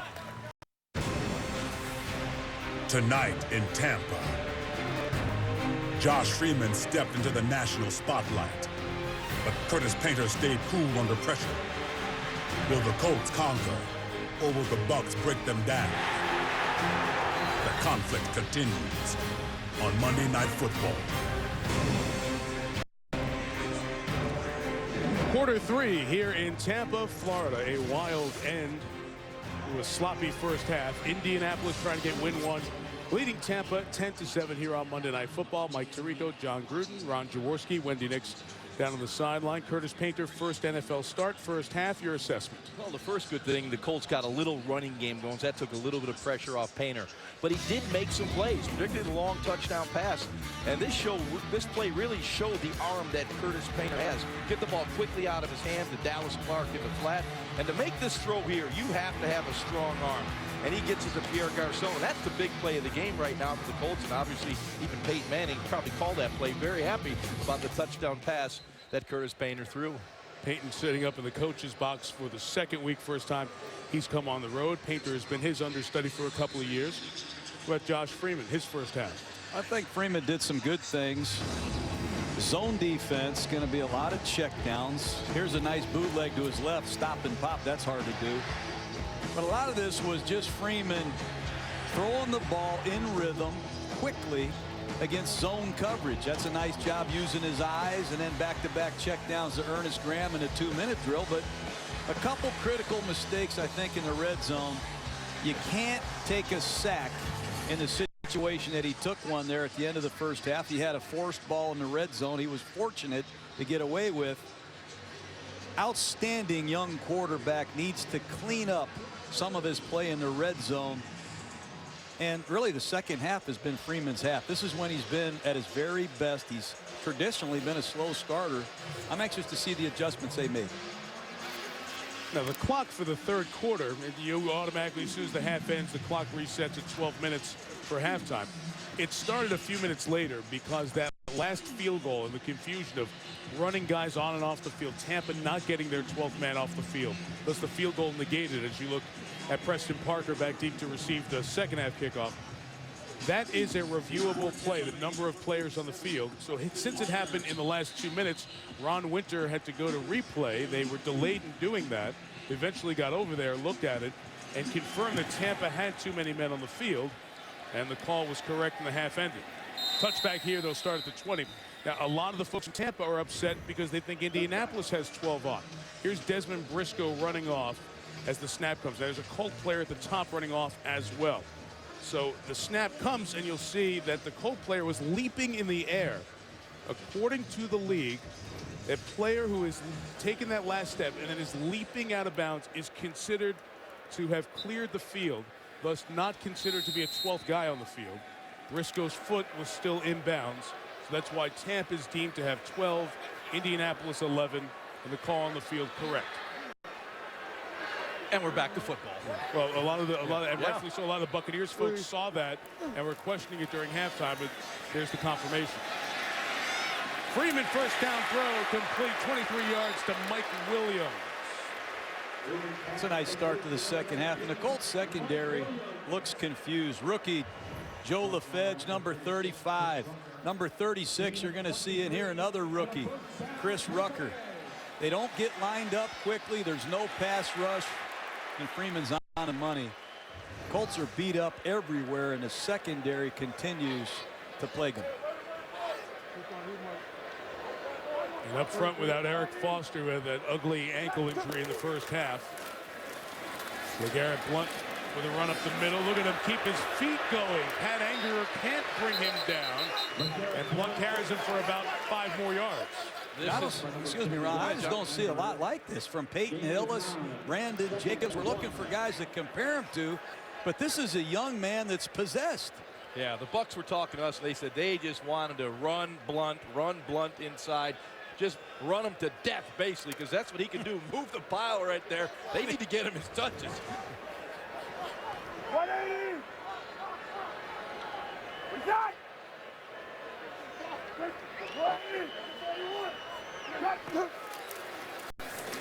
Blount off the right side, the power side of this Indianapolis offense.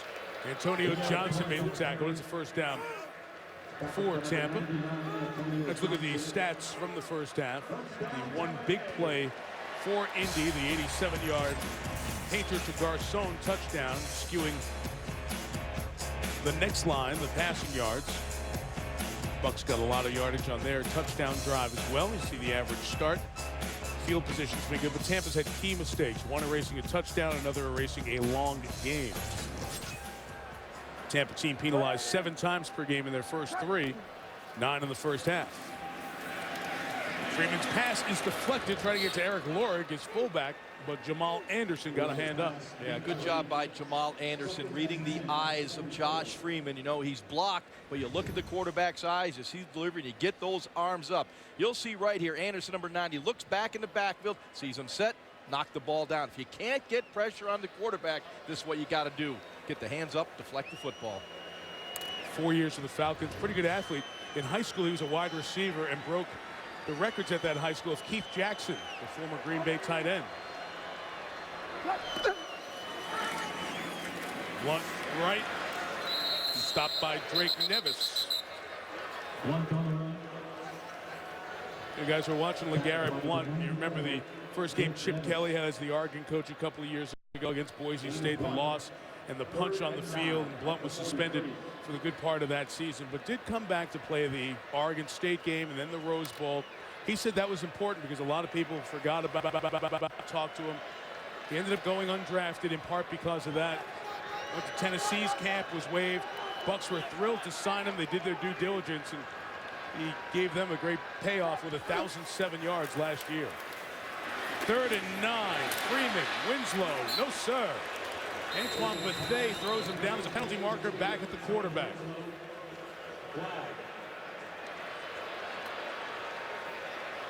Another flag.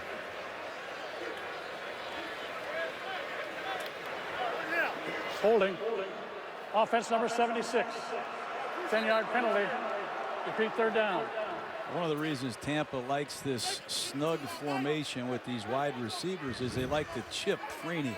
Watch number 87, Preston Parker, chip Dwight Freeney before he goes out into his route. They do it on both sides, but that time Ron Winter catches the Bucs with their 10th penalty, Mike, on Jeremy Zuda. Costly. 21 their first 3 games, so it would have been 4th and 3 at the 37, right at the back end of the field goal range for Connor Barth, and they choose to take the flag and push him back and make it 3rd and 19. Here comes Freeney off the edge. Quickly, they get it to Lumpkin. And Craig Lumpkin stopped and short of the 1st down, but one more time, we have a flag on the play. Wow.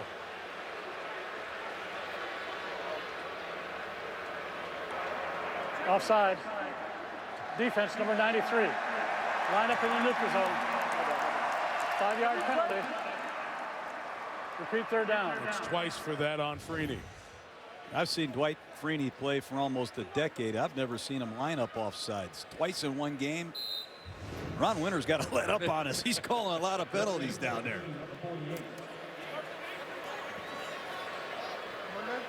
So again, Indy, by declining that holding penalty, it would have been Tampa's ball 4th and 3 at the plus 37, at the Colts 37. They back him up, but the Colts flag keeps them alive now 3rd and 14. And underneath again, it's Mike Williams on the run, and he got a 1st down at the 31-yard line.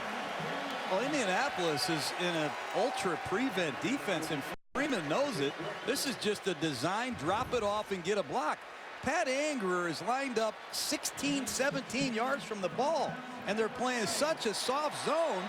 The Buccaneers just drag a receiver across the formation, have a combine boy of blockers out front. It's too easy. That's a great design by Greg Olson. He knows how they're playing, anticipated the coverage, and had those blockers downfield. Needed 14. They got 17, and Blount lowers his shoulder for about 2.5.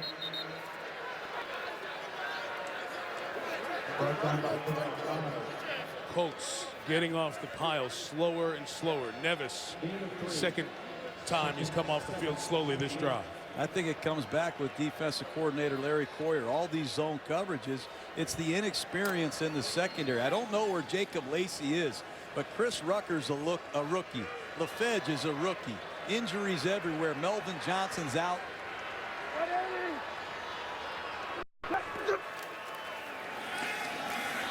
Freeman, Freeney in his face, off the feet of Luke Stocker, the rookie out of Tennessee. Well, Dwight Freeney off the ball is as quick as anyone in the NFL. He reads the quarterback. He reads the center. Here he comes flying off the ball. Clearly, Winslow's not going to block him. And boy, you want to be the quarterback with this guy bearing down on you? Good luck.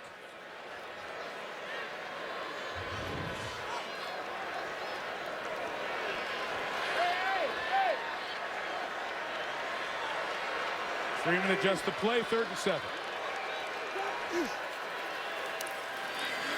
And Freeman throwing incomplete. Parker looking back for a flag on Lacey, who's out there now, or Gerard Powers, and it does not come. Well, that time Freeman, a little hand signal right there. Good idea. When it's double bump and run, have Mike Williams come down and pick the corner that's covering Preston Parker. They got away with it, but it's a nice job by those two veteran Colt defenders playing over the top and stopping that. Going to be a 46-yard kick for Connor Barth. Hit the upright from the same distance earlier tonight.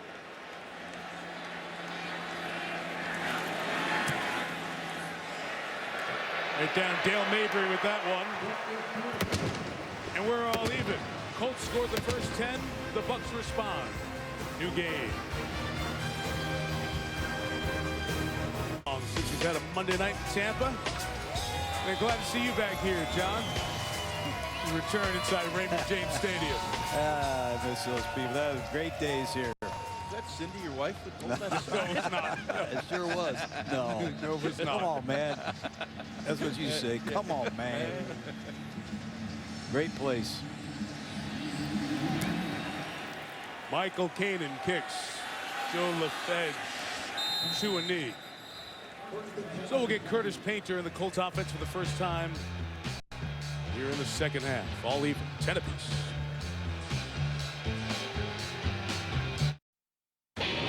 Time for Curtis Painter to take charge on Monday Night Football. Curtis Painter, Indiana guy, went to high school in Vincennes, a couple hours southwest of Indianapolis, then played his college ball at Purdue. Now quarterback in the Colts in the absence of Peyton Manning and Kerry Collins out tonight with a concussion. On the 20, there's Reggie Wayne into the clear. 18 first down yards for Reggie. They've been running that route forever.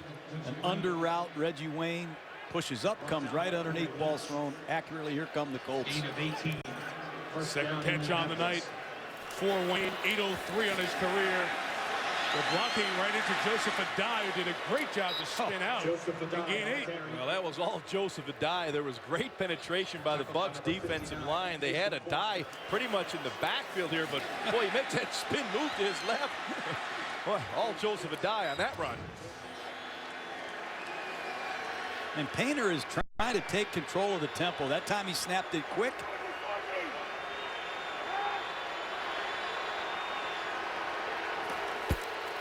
Second and 2, right back to Adai. He's moving the legs close to a first down. Here's Wendy Nix. Mike, I asked Jim Caldwell about his quarterback's first half. He said he thought Painter had made some decent throws and in general was managing the game well, but he also said we've clearly got to protect him better, and I want more from the running game because there's no sense asking this quarterback to do too much. Wendy, you see as the measurements coming up here, that 87-yard touchdown pass to Pierre Garçon, longest first career touchdown pass for a player in the league since Charlie Batch did it with Detroit 13 years ago tomorrow. Just going to be short here. They'll bring up third and inches. And one of the reasons they went out and got Kerry Collins was because they saw Painter make big-time mistakes in the preseason games. They didn't trust him, Mike. It was really that simple, and that was the one thing, you know, when we talked to the Colts, they all talked about, you know, is he going to make that disaster play, the bad decision, the bad throw that turns the game around? To this point, he hasn't made that mistake. He's got to continue to play the same way. Do not turn the football over with an interception. Fullback in the game, Gronkowski. I'd be shocked if they didn't slam this ball off their right side.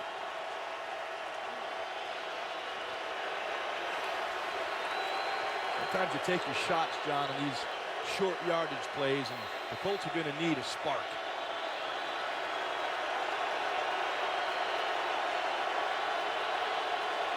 DeLon Carter is the running back. They fake it to the rookie. Clark tripped on the way out and nearly intercepted going for Reggie Wayne. Dallas Clark was trying to get off the line there, and he got caught in the wash. And the passer Wayne broken up by Aqib Talib. Well, it's the length of the football. They go with play action pass. They fool Bennett, number 71, but they lost their quick receiver, and they're lucky that wasn't intercepted. This is great coverage by Aqib Talib. He is right in the hip pocket, and Reggie Wayne runs the route for him. Talib has got a couple of pick sixes in his career, 16 interceptions. Really looking at another one there.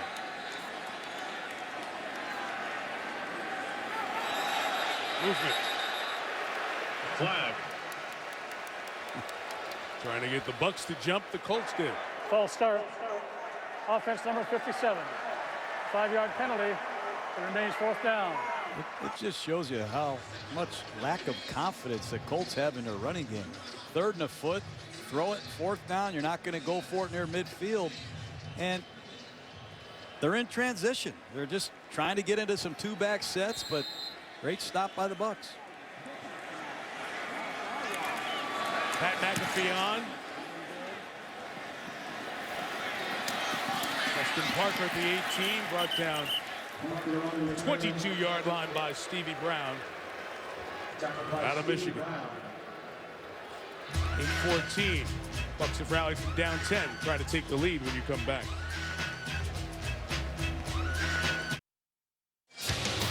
Well, the 2009 quarterback class, Matthew Stafford taken at the top as the Lions undefeated. He's trying to stay healthy and turn their fortunes around. Mark Sanchez, the Jets traded up to get him, and he's taken New York to 2 AFC Championship games. And then Josh Freeman. We mentioned earlier the Buccaneers moved up to get him at number 17 overall. Debuted in 2009 mid-year. Actually beat Green Bay in his opening start. Threw 10 touchdowns as a rookie. Has kept his interception number, especially in that full year last year, low, and not made the big mistakes. Yeah, he's a very good decision maker, and I think that's what you look for in any young quarterback. Try not to force those throws. Freeman's very judicious with the football. His team was down 10. They've tied it at 10. About midway through the third. Trying to get to 3-1. LeGarrette Blount tried to hop out and get to the outside. Philip Wheeler with the tackle. John, when you look at young quarterbacks, what are the things that Freeman does that gives you the belief that this can be a decade-long quarterback here in Tampa? Well, I just think it's his preparation. He's made such great progress. He can find his second and third receiver. You see him getting involved in the audible game. The problem with the Buccaneers is they don't want to unleash Freeman because they have young receivers, young offensive skill players that aren't quite ready for it. Play action, Freeney coming around the edge, pressure up the middle. The pass incomplete for Blount. Tyler Brayton was the push in the pocket. This Colts defense is all about getting you in those passing situations. Second and long, the defense knows you're going to throw the football. They unleash the fury of their defensive line. They can get after the quarterback better than anyone in this league.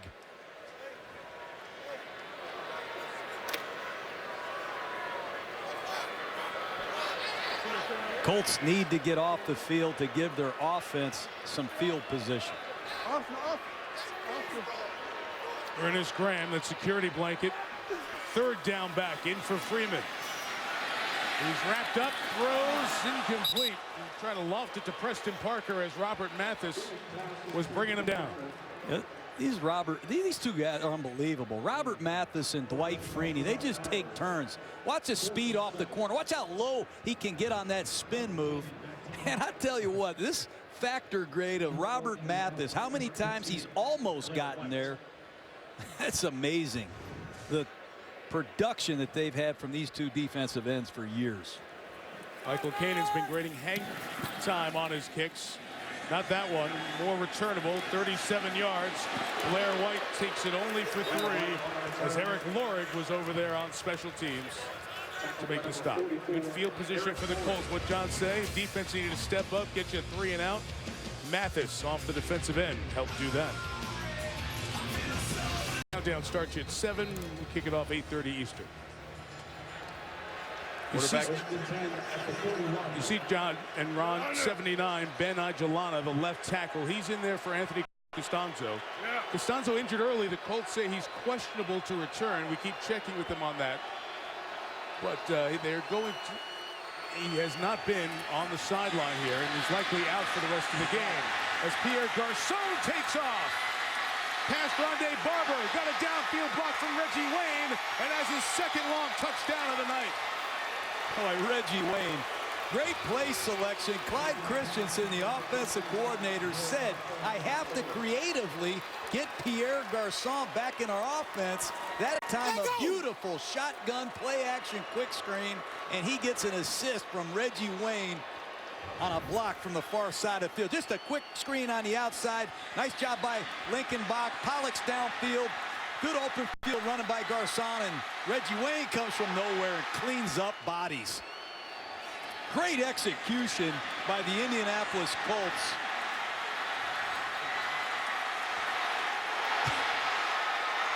Tremendous downfield blocking by several Colts. A 59-yard score. Fans are unhappy as they watch the replay there. Reggie Wayne launched himself across the field. What an effort by the veteran receiver. Garçon, 87 and 59-yard touchdowns tonight.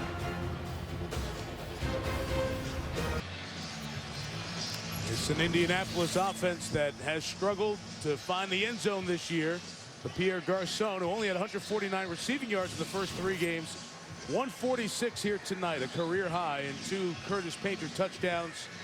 That one was really a team effort. Offensive linemen, wide receivers, downfield blocking, quite a play.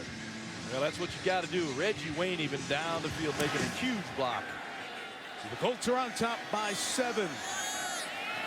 And no return for Preston Parker. Yeah, when you're a football team, you need to get people hustling. And this is what the Colts are doing. Watch Dallas Clark picks off Rondé Barber. Now Pierre Garçon looking backside. Reggie Wayne coming all the way across the field, selling out to make this block, giving up his own body.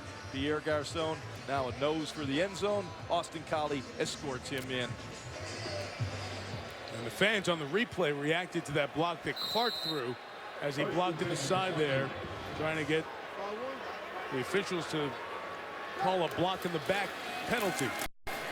LeGarrette Blount to the left. He and Pat Angerer with one of their many collisions on the night. He's taken forward for a 7-yard gain. Pat Angerer all over the field, John. Tampa Bay's had great success running the ball on first down. There's another big chunk, 7 yards, but just watch the authority of LeGarrette Blount after contact. You have to gang tackle this man, or he's going to make a lot of yardage after contact. And Angerer is listed at 6 feet 235, but he's smaller than 6 feet. And Blunt's been carrying him a little bit farther as these snaps go on. Mike Williams. True blood. The tackle came out, tried to get him a block. He couldn't, but Williams got enough to get to the 30, and that's a first down. The Bucs come back with a similar play that the Colts just scored on. Get that ball out on the edge of the defense on the perimeter. Try to get in your hands a wide receiver and let him make a play. But good hustle. That's one thing that jumps out about this Colts defense, their speed.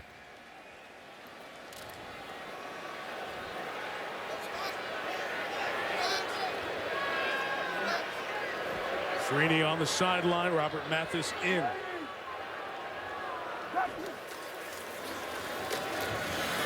Blount left, trying to get behind his blockers. This is like 5, 6, 7 yards, all these first down runs. Well, LeGarrette Blount comes in the game. He has a couple friends. He has fullback Eric Lorg, a former defensive end, and he has a blocking tight end, Stocker, a rookie out of Tennessee, number 83. And they love running the football, and they're committed to it. 1st and 10, their rushing attack has been very impressive tonight.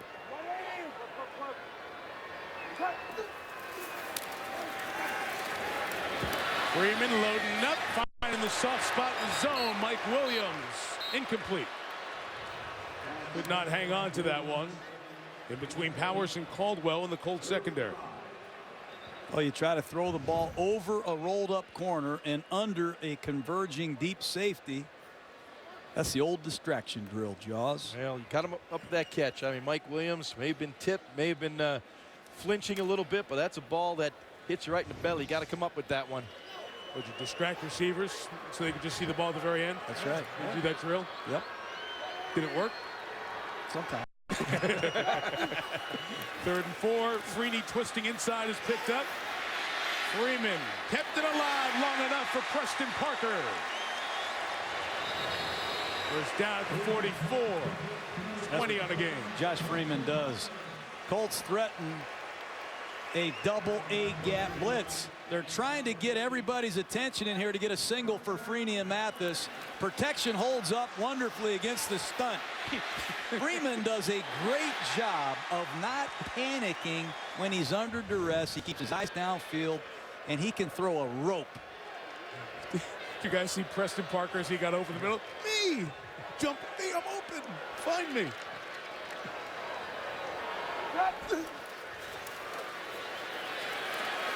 Freeman chased down and finally brought down. It was Jerry Hughes.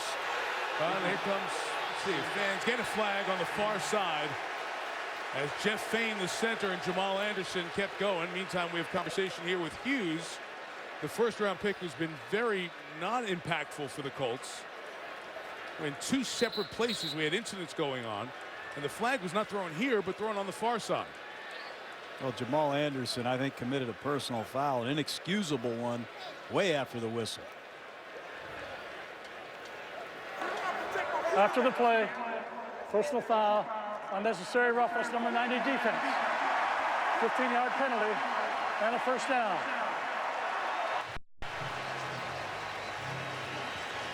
You got to control your emotions in a 17-10 game. Tempers flare, but Jamal Anderson clearly late and after the whistle really hurts the Indianapolis Colts. Well, they had the Bucs in a 2nd and 17 situation. Now it's 1st and 10. Self-inflicted wounds by the Indianapolis Colts.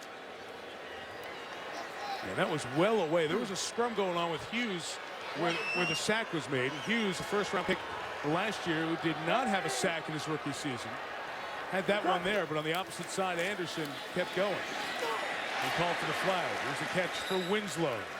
Worked down by Cavell Connor and Philip Wheeler. So if you're sitting at home, you see what's happening in this game. Pat Angerer is retreating right down the middle in this Tampa 2 coverage, and all the Buccaneers are doing is throwing the ball to Winslow or Ernest Graham right in front of that linebacker.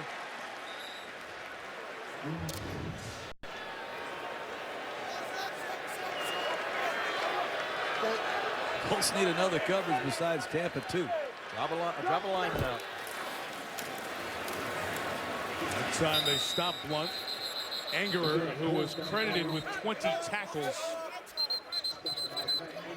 last week against Pittsburgh, is around the ball about as much here tonight, and every play is bringing us whistles and pulling the guys away from the pile. It's getting very, very chippy. Well, this is where the Colts have really struggled this year on 3rd down defense. Last in the league coming in here tonight. And it's critical that they get off right here, try to maintain a lead.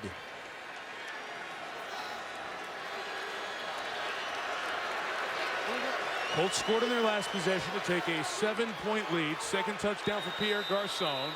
Here Tampa trying to drive down the field for the tying score.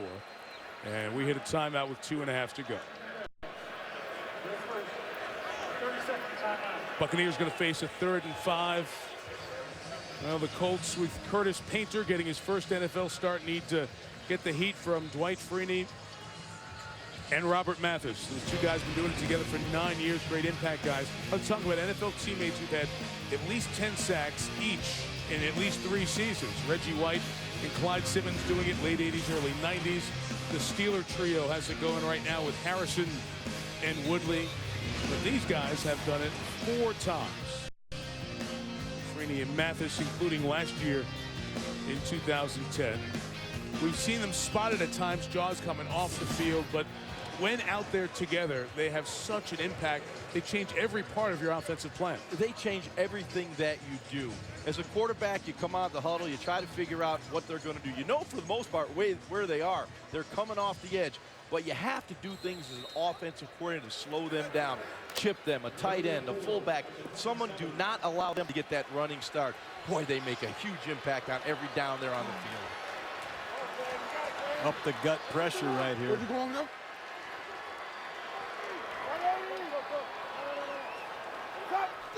3rd and 5. Colts bring pressure. It's a run with Ernest Graham, a yard shy of the first down. So they're 4th and 1 at the 24. From here, a field goal is 41 yards, and let's see what they'll do. They're going to go for it. I see Eric Lord, their fullback, coming into the game. Josh Johnson checking in. Josh Johnson is their backup quarterback who has run some wildcat plays, especially last year. Yes, he has. He's the fastest Buccaneer, I think, on their offensive football team. Look for anything here. Could be an option or just a straight give to the big back off that right side. So Freeman off the field. Josh Johnson comes in to take the snap on 4th and 1. And they run option with Blount, and Johnson keeps it for the first down at the 16-yard line. That's a great play that they practice. Josh Johnson hasn't seen as much wildcat because they only have 2 active quarterbacks, but they're going to start flow this way, and Josh Johnson's going to come around to the right side with LeGarrette Blount pivoting and coming with them. Excellent call in short yardage. and they have the perfect quarterback to execute this play. They just haven't gotten to this phase of their offense because they're not carrying 3 quarterbacks, Mike. So many teams in the league, about half the league's teams bringing just 2 quarterbacks to the party, and you get your main guy hurt. You have a nightmare. Freeman first down, end zone, too tall for Winslow. Met in the air by Buffet. This is an area of the field where Josh Freeman has struggled. Good play call. You had Winslow up the seam. You got to put this one on the body. There's a seam there to hit it. There's Freeman right there. You'll see Winslow come into the screen. The ball's just up a little high. That's one you got to keep it low so Winslow can protect himself. Stick that throw in there. Had a touchdown.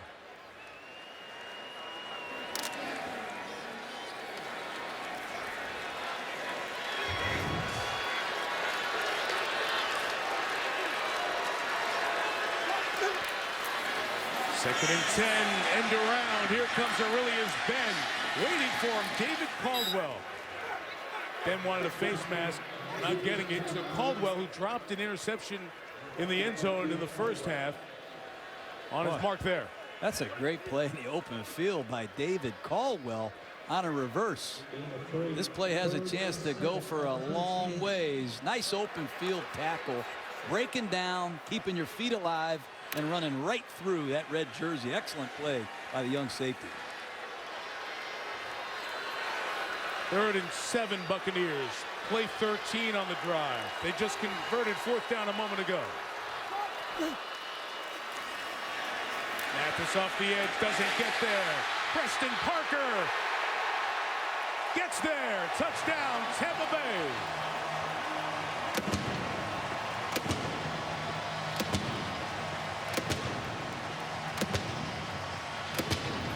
Great protection. Nice job by Freeman stepping up, and Preston Parker comes across the formation on a shallow cross. Ball's thrown perfectly. It allows Parker to rally after the catch. Once again, 3rd down defense, the Achilles heel of the 2011 Indianapolis Colts. Greg Olsen anticipated the man-to-man coverage, had the right play dialed up. The Colts changed up. They've been playing a lot of zone. Olsen anticipated. You get the touchdown for the Bucs. That's what play callers do. They anticipate what the defense will do. That whistle you heard in the background means the touchdown was confirmed by the replay booth. Connor Barth. All even at 17. The Bucs were down 10 and came back. They were down 7. That's the second time there's been an Indianapolis score, and Tampa Bay has responded with one of their own.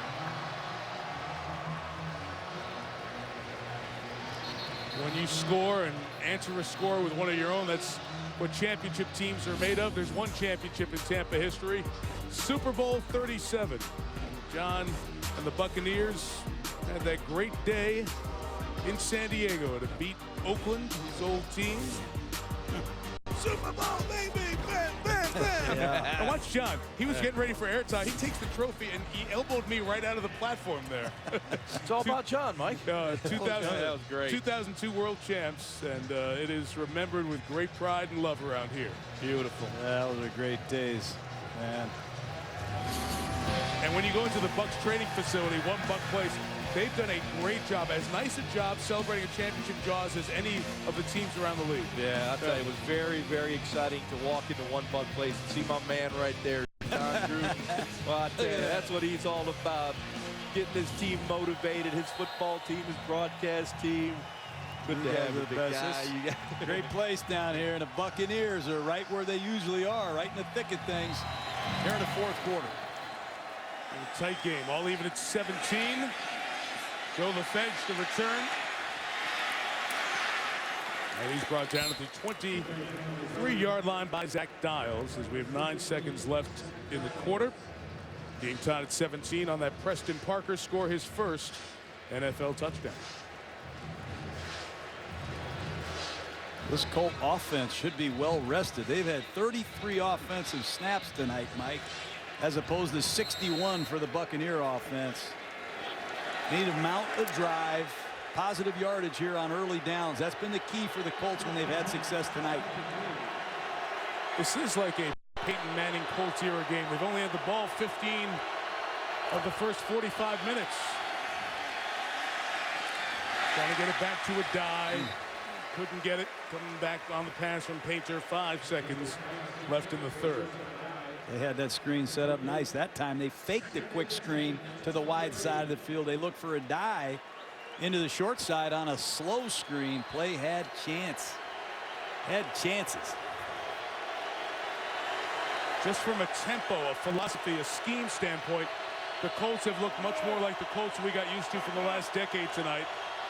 And Painter's been okay for his first NFL start. Whole bunch of Bucs showing they're going to go. Painter's going to adjust the play.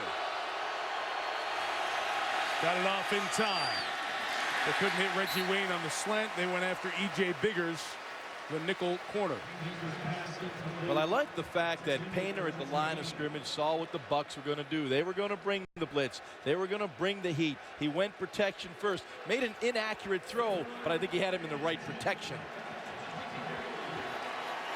And watch for number 56, Dakota Watson, the young defensive end slash linebacker of the Tampa Bay Buccaneers. He turned the Falcons upside down last week with some magnificent rushes.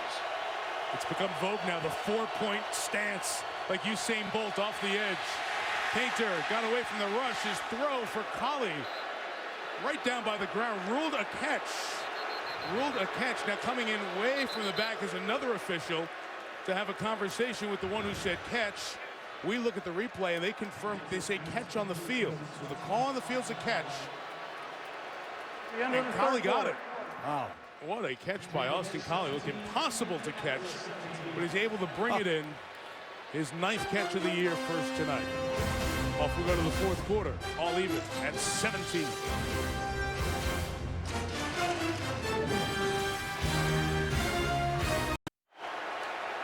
Off we go to the 4th quarter in Tampa. 0-3 Colts, 2-1 Bucs. All even at 17. First down after the Austin Collie catch. DeLone Carter is the back. And the rookie Carter spins and turns and gets a half dozen out to the 40.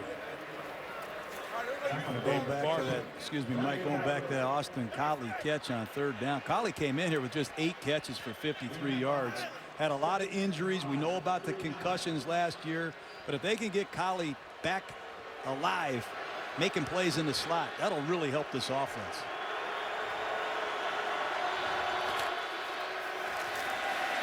Painter with a pump and a shot downfield as Garcon was working on Talib. And the pass incomplete. I know it's incomplete, but I like the shot. When you get that one-on-one, you got Garcon who can fly down the field. You get the matchup you like. See if you can get the explosive player. Here it is. Talib on Garcon. He takes that outside adjustment just to the last second. Kind of threw the throw off of Curtis Painter. But be aggressive.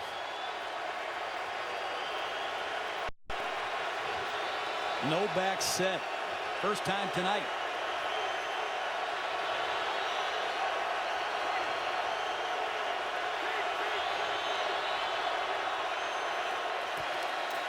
It's the 4-man rush. Painter's pass is incomplete.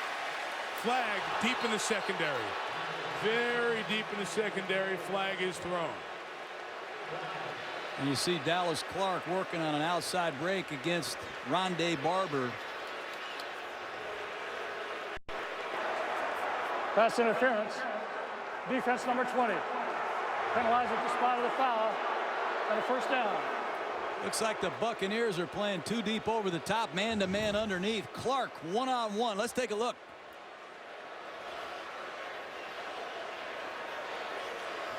The official called it was back 30 yards. All he saw was the little pull of the jersey. Oh, you can't Didn't call see that. that Clark stumble first. And it was not a flag. Reese has picked up as we've gone into this 4th quarter.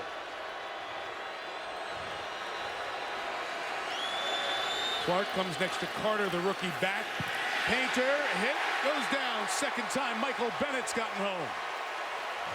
One of the few times this evening that Curtis Painter in the pocket held and onto the football. You'll see the rush coming to the right of Curtis Painter. Now he's going to set up. Get rid of it. Now he's waiting downfield, and Bennett gets to him.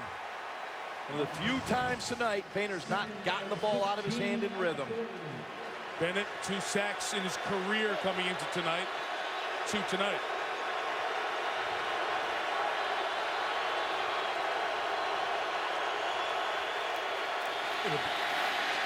Painter finds Clark. Clark gets away. Dallas Clark to the 41-yard line. 19 first down yards. Well, that time they pick up the blitz. Rondé Barber, playing like a linebacker, comes right up the A gap. Colts do a nice job picking it up. They find a one-on-one. That's a great throw by Painter. Protection wasn't flush, wasn't clean. Dallas Clark gets a lot done after the catch. Big first down. Got a rookie second-round pick who was not in the lineup at left tackle. A rookie running back in Carter picking up the pressure for Painter this drive. Now Carter running, nowhere to go, so he stretches it for a yard. Joe Reitz is in his first year. He's playing left guard. He was a basketball player at Western Michigan and went out to kind of be one of those basketball guys who transitioned to a football player. Thought he'd be a tight end. Turned him into an offensive lineman. So a lot of inexperienced guys out there for Indianapolis in a big spot. Yeah.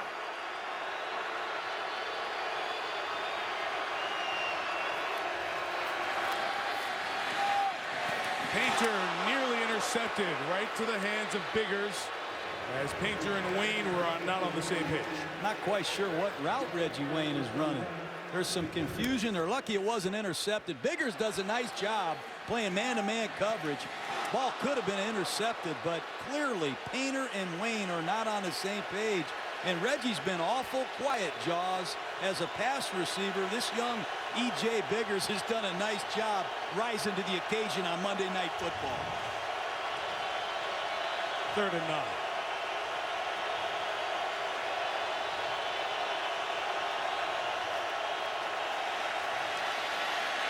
Painter for Wayne. Reggie. 2 knees. Caught it. Inbounds. First down. Here's some noise from Reggie Wayne. I spoke too soon. That time, John. That's right. What a throw by Curtis Painter. And you got the one-on-run right here. Good release by Reggie Wayne. But look at the location of this throw. The only place that Curtis Painter could put it. Challenge at see. Raheem Morris ran down the sideline to try to challenge that for a timeout. He calls the timeout instead. Timeout, Tampa. Raheem was chasing down the official on his near side to try to get the timeout. That was a clean catch by Wayne. James Stadium, that's hosted a couple of Super Bowls, and our aerial coverage tonight is brought to you by DirecTV. Indianapolis driving for a go-ahead score. All even at 17. No challenge as Raheem Morris ran down to get the official's attention just to get his defense set in a timeout. Painter wrapped up, brought down, a sack for Joe McCoy.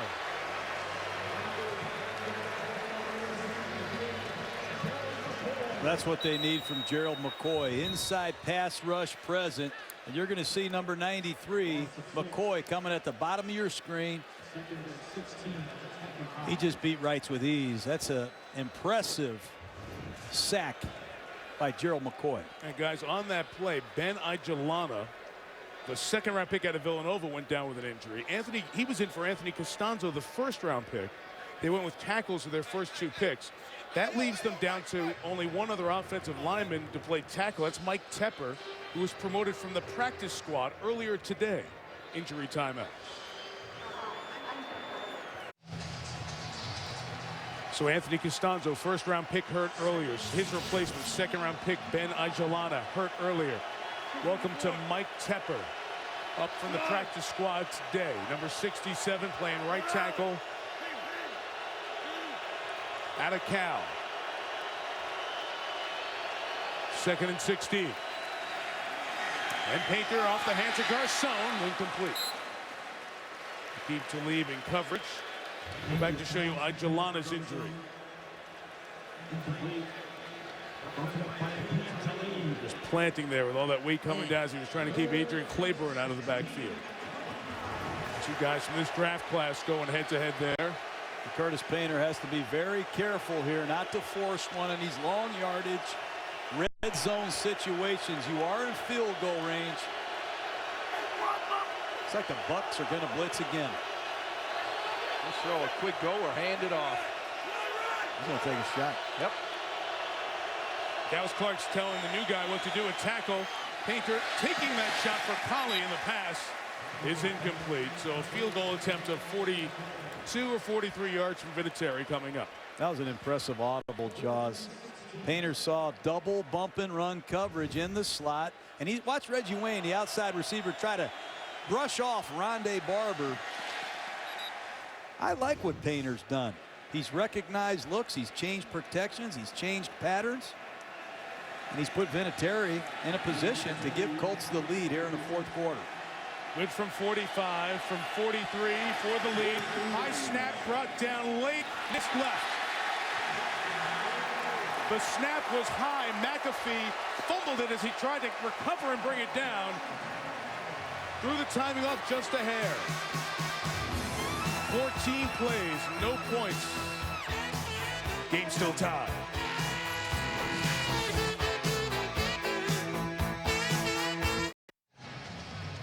We all applaud the National Football League. Breast cancer awareness throughout the month of October. All the pink being worn by players, gloves, shoes, wristbands, replacing the eye black. Last year, NFL raised more than $1 million for the cause. Learn more at NFL.com/pink.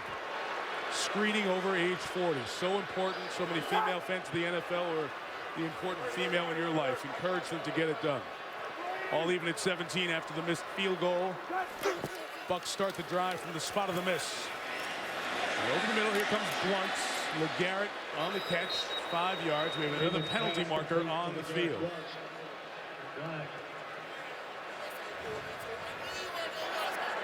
Holding. Offense number 75. 10-yard penalty. Repeat first down. It's on Davin Joseph, the guard, and any interior push is going to be something for Indianapolis. Indianapolis is down to about one healthy defensive lineman. Eric Foster, gruesome injury earlier on with his ankle. He was taken to a local hospital. He will stay overnight. Drake Nevis has some back problems. Antonio Johnson is truly the only healthy defensive tackle that the Colts have right now.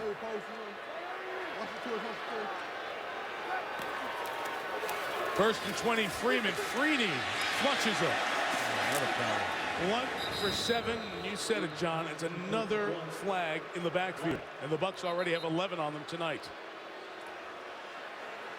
6 on the Colts.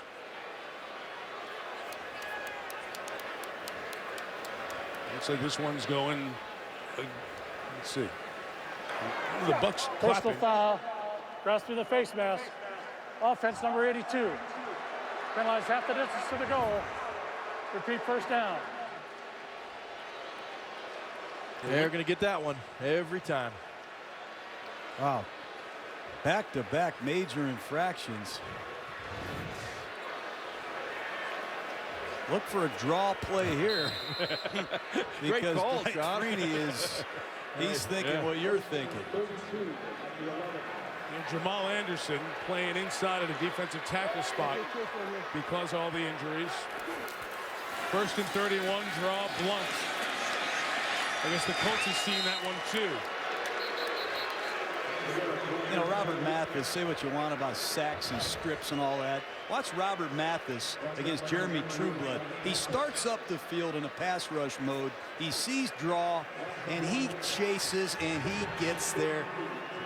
They like to say, we hunt in Indianapolis, and that dog can hunt right there. He did a great job retracing his steps and making that play. Second and a third of the field.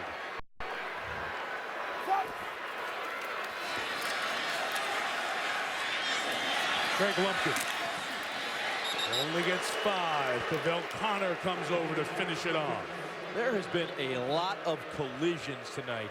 You know, you watch this Colts linebacking core, they fly to the football. Every time there's been contact, you hear it up here in the booth.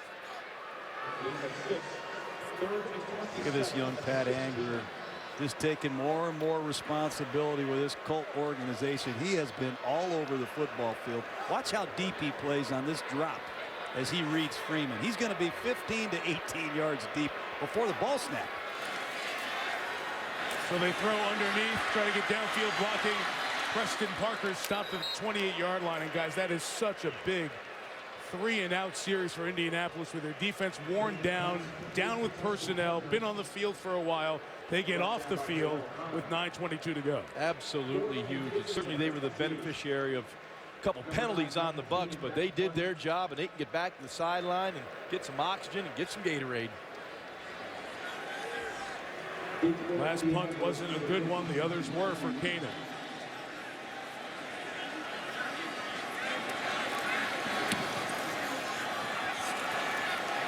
Directional kick.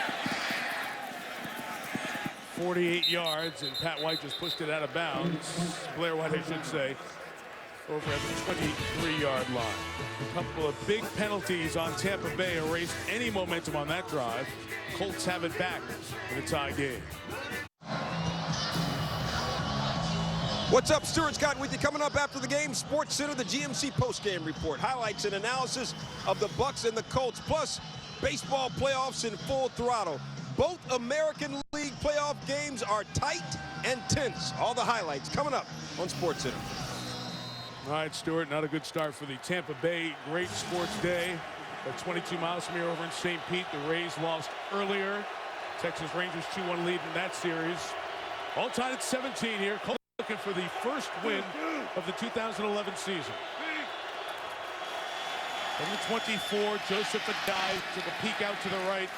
Gets about a yard. Michael Bennett, Mason Foster tackle. You know, if you look into that Colt huddle and you see right tackle Tepper, Mike Tepper just got here from California off the practice squad. Joe Wrights, he's a guard playing with a sore ankle, undrafted, didn't even play college football at Western Michigan. Jeff Lincoln back at left tackle, undrafted out of Cincinnati. What a incredible amount of inexperience playing with a young quarterback.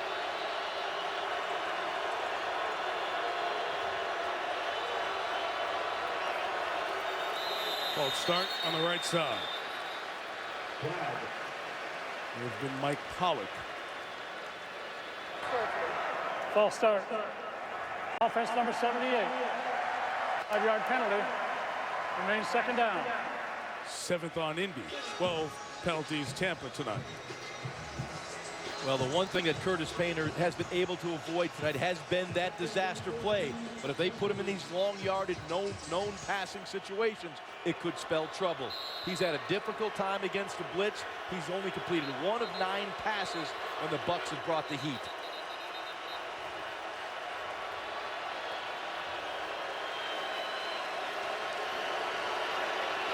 Gonna have to hurry.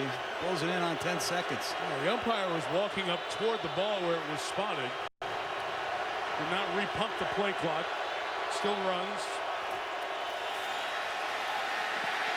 Painter in trouble. Adrian Claiborne and Michael Bennett bring him down. That is Adrian Claiborne right there, the rookie out of Iowa. Studying him coming out of the draft, I called him light switch, Jaws, because he can go from 0 to 80 in a hurry. Look at this movement in this young man's body. He had 11 sacks, 20 tackles for loss as a junior.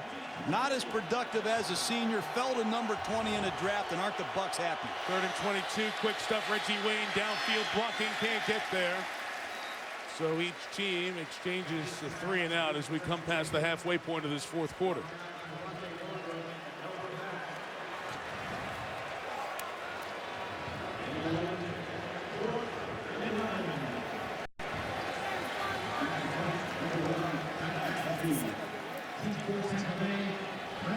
Pat McAfee kicks to Preston Parker.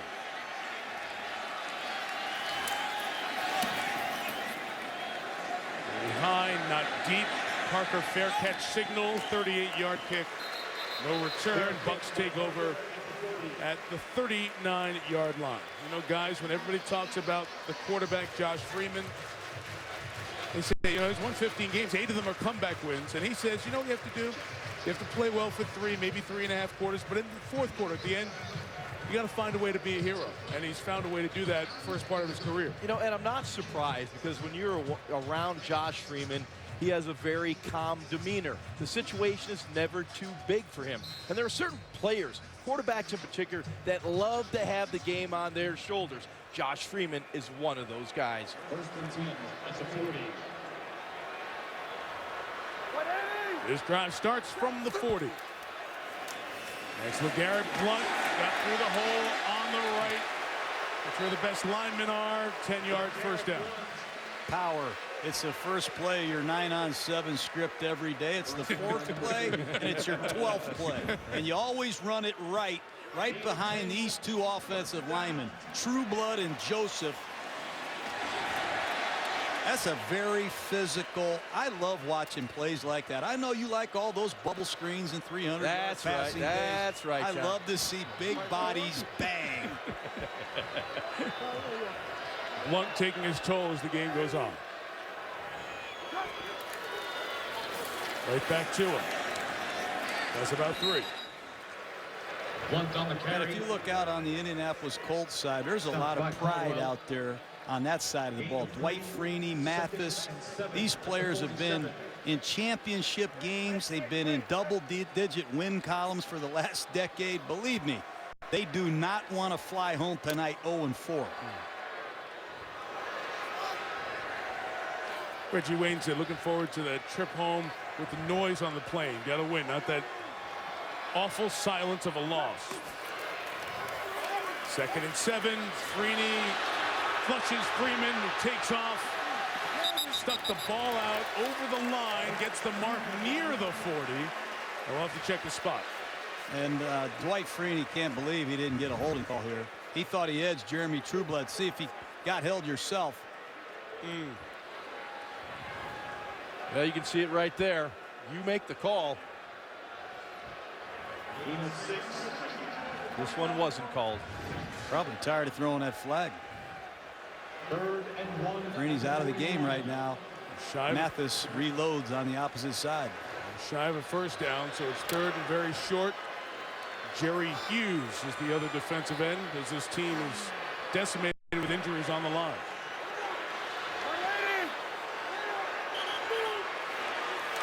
And a whistle, and it looks like the Bucs move. Delay a game. Delay a game. Offense. 5-yard penalty. Remains 3rd down. So we'll have 3rd and 5. We welcome those of you who watch the Detroit Tigers beat the Yankees 5-4 to take a 2-1 lead in the American League Division Series. The Buccaneers and the Colts all even at 17. This young Tampa team with the youngest head coach in the league, 35-year-old Raheem Morris. First national stage for this team that won 10 games last year. Trying to find a way to get to 3-1. The Colts desperate for their first win of the year. And the Josh Freeman quarterback, 3rd down, run for a first down. That's what Freeman does. He came into this game 14 straight games. He has rushed for 1 or more first downs. Make it 15. Look at Freeman. There's nobody open. I don't have to just get this first down. I got to sell out to get it. And 6'6", 265 pounds. Late in football games, this is a clutch performer. What an effort by the young quarterback. Jamal Anderson couldn't hang on. This Colt defensive line decimated by injuries. Been on the field a lot tonight. LeGarrette Blount, the big back, to the 35-yard line, moving close to field goal range. Each team has missed a field goal here tonight. And this is LeGarrette Blount time. Think back to last week against the Atlanta Falcons. A game on the line. They just gave it to Blount to ice that game. Now they need Blount to move the chains, inch this ball closer for a field goal attempt to win the game. I think you'll see a lot of number 27 from here on out. We used to give the ball to Mike Allstott, a former Buccaneer great. This is a blunt object, though. That's a good name for this guy. He is a blunt object flying through these holes. 3.5 minutes left. Colts have all 3 timeouts left. Blount to the right, patiently waiting. LeGarrette Blount inside the 10, inside the 5. Buccaneer fans need to get a ticket to come and watch LeGarrette Blount. We have no signal yet. Now they say touchdown. Power play. Old school. This is 1973 football, guys. I love right it. Off your right side. 96 power. Double team. Kick out. Pulling guard. What a job by Davin Joseph, their Pro Bowl right guard. And LeGarrette Blount continues to take that play to new heights. Wow. Guys, he was in the air long enough as he swipes the ball inside the pylon. I don't think he was out of bounds. It's a scoring play, so it's automatically reviewed upstairs. They wait downstairs to say if it's confirmed or they need to look at it again. Ron Winter, the referee, is looking at his pager, waiting for confirmed or not. That's why we're waiting on the extra point. They waited a long time, about 15 seconds, to make a call of touchdown or not with the two officials at the pylon. But what a run by Blount. And they want to take one more look. So here's the lean out, not out of bounds, reaches forward, gets inside the pylon. From there, every look I've seen says touchdown. Touchdown. Let's look again here. He's flying above the out of bounds stripe. This is 255 pounds, Mike. Winter is standing next to the kicker and the holder, waiting for the confirmed, and it is confirmed a touchdown as he whistles the ball ready for play on the extra point. Greg Olson, the offensive coordinator for the Bucs, sensed that Colts defense was gasping for air. He pounded him. Barth the extra point. First Buccaneer lead of the night. Blount was doing the pounding, Jaws. Hey, you got Greg Olson called some great plays. You got to dial up the number. Josh Freeman diving for that first down on third down, and then back-to-back downhill physical runs by LeGarrette Blount have put the Buccaneers in great position. The head coach of this team, Raheem Morris, we told you he's 35, turned that in September. He coined a phrase of youngry. He said, we have a very young team, the youngest team in the NFL, and we are hungry. So he said, why not call us, his term, youngry? Well, they've got 20 guys on this team who were waived at one point in their career. A guy like Blount who was undrafted, he was waived by Tennessee. And what they've done is try to build that us above everyone else mentality. That's a little bit of the hunger and the anger guys like Blount play with. Raheem Morris is an excellent young coach, and he did it the right way. He came into the league as a quality control guy, went back to college to become a defensive coordinator, became a secondary coach. He's taken advantage of his opportunities. The players believe in him. They have to eliminate these penalties and find a way to close out the Colts with their defense. 7-point lead. Michael Kanan, a very rare free agency acquisition by Tampa. He's paid off with team kickoffs and no return. Here's the last drive. Well, Josh Freeman does a great job of escaping the rush. You got to love that first down effort.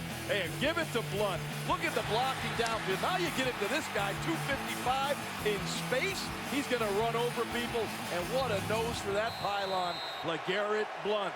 It was all on you, big fella. This is where the Tampa Bay Buccaneer crowd has to make their 2 cents felt. They need to help this defense against this young, beat-up offensive line of the Colts, and they need to help their team win this game. First sellout here in over a year. Curtis Painter's pass is incomplete. Adrian Claiborne brought the pressure. So Curtis Painter getting his first start. Peyton Manning, and these are the situations he loves, he lives for, he's thrived in over the years, and now he's reduced after the neck surgery to just listening to the plays and watching it all happen. His chess pieces without him moving them.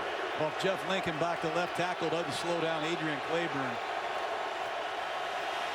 Painter, quick game, caught with a gain of 5 by Austin Collie. He'll mark it at 4. 3rd and 6 coming up with 3:05 to go. Yeah, that's the problem you have with the play calling. You're so limited in what you can do because of the pass protection. The ball has to come out quickly. Now they move it back up to the 25, so it's 3rd and 5. And Tampa Bay has their 4 premier rushers out there. McCoy inside. Number 71 at the top of the screen. Michael Bennett's had a big night, and Adrian Claiborne's looking to get off on the snap at the bottom of the screen.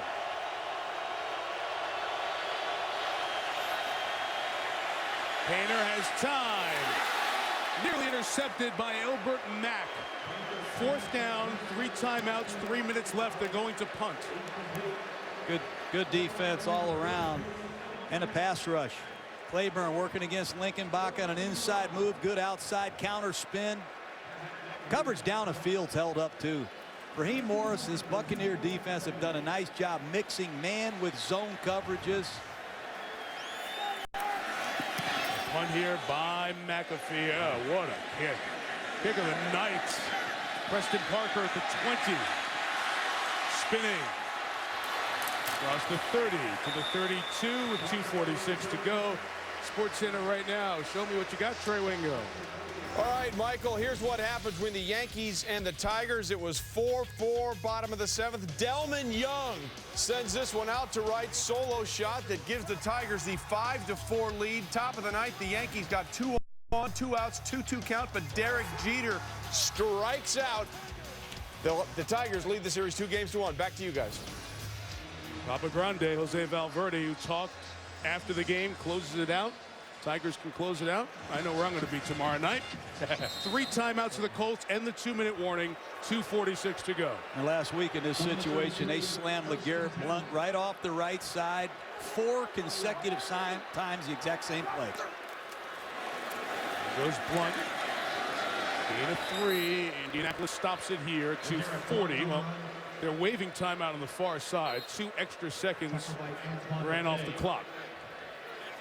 To 2:38. You know, in this 4-minute offense that the Buccaneers are in right now, it's a hard offense to defend because it starts with LeGarrette Blount. You have to commit gang tacklers to that pile or you can't bring them down. And then when you do, Freeman can pull that ball out of there, and he's a factor running out the other end, Jaws. You know, it's just amazing when you watch Blount run. I mean, people bounce off him. He's just a big bone guy. You can't grab him. It seems like they slide right off him. You mentioned that Atlanta game last week. The Falcons had numbers in the box. They couldn't bring him down.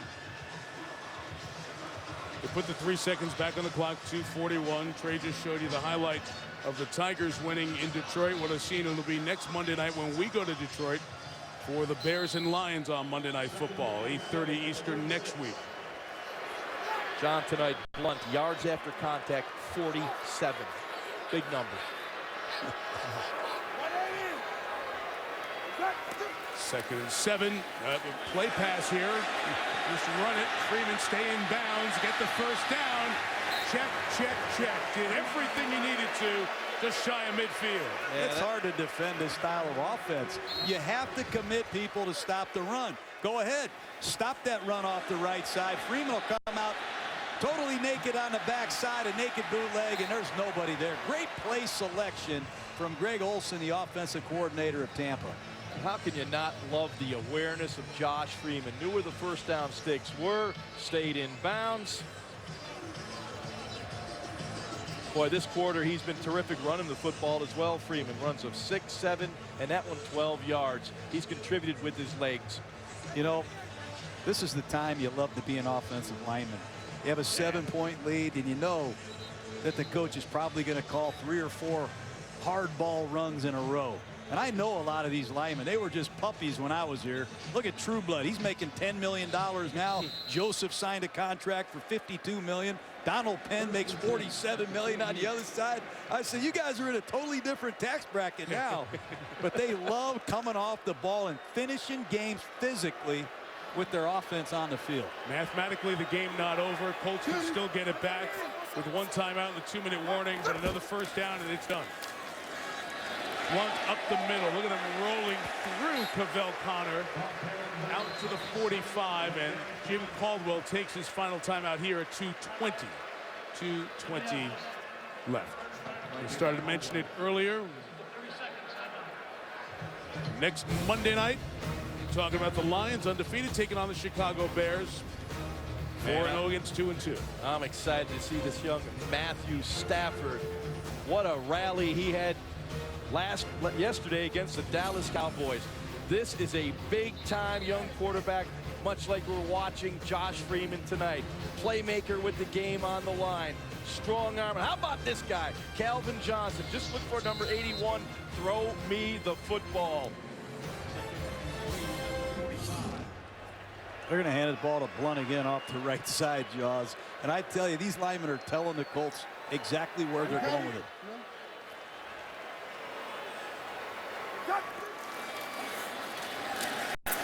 Blount is stopped. It'll run down to the 2-minute warning, and the Colts keep themselves in the game by that stop. Now they'll have to stop the Buccaneers on 3rd down to get the ball back without timeouts and about a minute left. It's the only scenario to win for Indianapolis now. 2-minute warning here in Tampa. Buccaneers have rallied a couple of times. They lead by 7.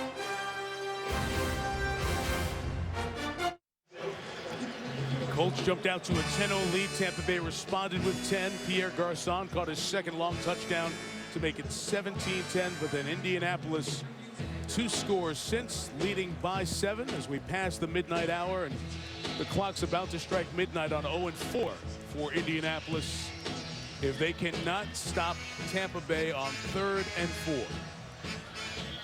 And last week, remember, Josh Freeman lured the Atlanta Falcons off sides with a hard count. Look for the Buccaneers to use Freeman's voice inflection to get a free 5 right here from the Colt defenders.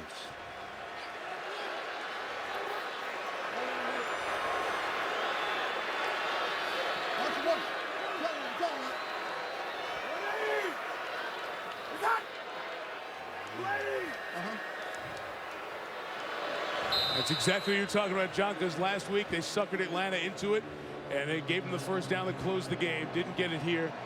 So what do you call that when you send that play out? No snap, no play. No snap, no play. That's right. And you got 1 timeout left, so you take it so you don't lose the 5 yards. Yeah, and if you get the other team off sides, well, you let them know about it. That time, good discipline by the Indianapolis Colts. Let's see what defensive coordinator Larry Coyer has up his sleeves right here for this Colt defense in a critical must-stop situation. Yeah, I think it's pretty easy what they can do, John. On the left side of their defense, load it up, because that's where LeGarrette Blount's going to pound it in there. But then you got to worry about Freeman booting out the backside, and he's pretty tough in space to bring down. Well, LeGarrette Blount still in the game. Winslow's back, so you have to be alert for some kind of bootleg in this situation.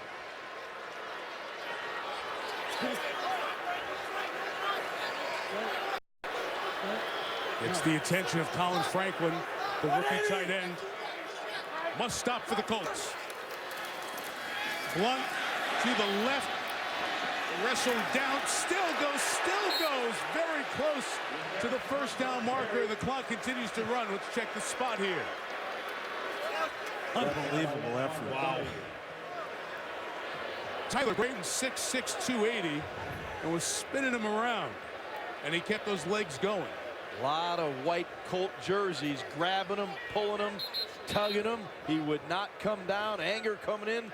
Can't grab him. Powers coming in, trying to drive him back. Buffet coming in. Everybody's in. He's going to be just a fraction short on this.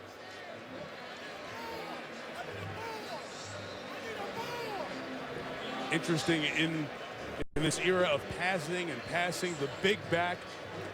What's the concern of the teams that pass it so much? Can you run it and close the game and make 1st down? Absolutely, Mike. You know, you throw the football to score, you run the football to win. That's been a proven philosophy. Oh, man.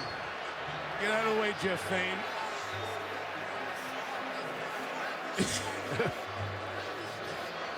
Just short. LeGarrette's down there. You can't be serious. And now you have a 6'6", 265-pound quarterback. Do you just close your line splits and let Freeman run a wedge quarterback sneak and end this game? Or do you play the odds and punt it, John? They're tough choices. We're bringing another offensive lineman in, Ted Larson, on the field. Both teams are out of timeouts with 1:44 to go, and Blount was tackled inbounds. That's a credit card is all they need for the 1st down. I'd be surprised if Josh Freeman doesn't sneak it himself, uses Pro Bowl right guard Davin Joseph, got a veteran center in Jeff Fain, and get the 1st down. So for spotting purposes of where the ball is in the last 2 minutes, all reviews happen upstairs, and spotting in relation to a first down is a reviewable play. So the booth upstairs will and has gone down to Ron Winter and asked him to come over and take a look at the spot. The ruling on the field is he's yay shy, a fingernail shy. This is unbelievable. So they'll look at it in review. Okay. This is virtually impossible to come up with anything definitive out of this look because so many bodies are in the way of LeGarrette Blount, with about half the Colts trying to bring him down. You're trying to find out where a body part was down at the forward point of the ball, and here's Ron Winter. After review, the ruling on the field stands. It is 4th down. The game clock will start on the ready for play. There's absolutely nothing as we looked at the multiple replays. And one of the main reasons is this, as this great look right down the mark is there. The down marker is right in the spot obscuring where Blount and the ball are when it comes down. So there's nothing you can see in any one of the 6 replays we looked at break that could change it. I'm tired of looking at replays. This 4th and an inch, I think that's what's at stake here. This game is on the line, Jaws. What do you think, Freeman? Quarterback over the top. 6'6", 265, maybe 270. Over the top, first down, lights out. You gotta get out of the huddle here quickly. We'll be down to 111.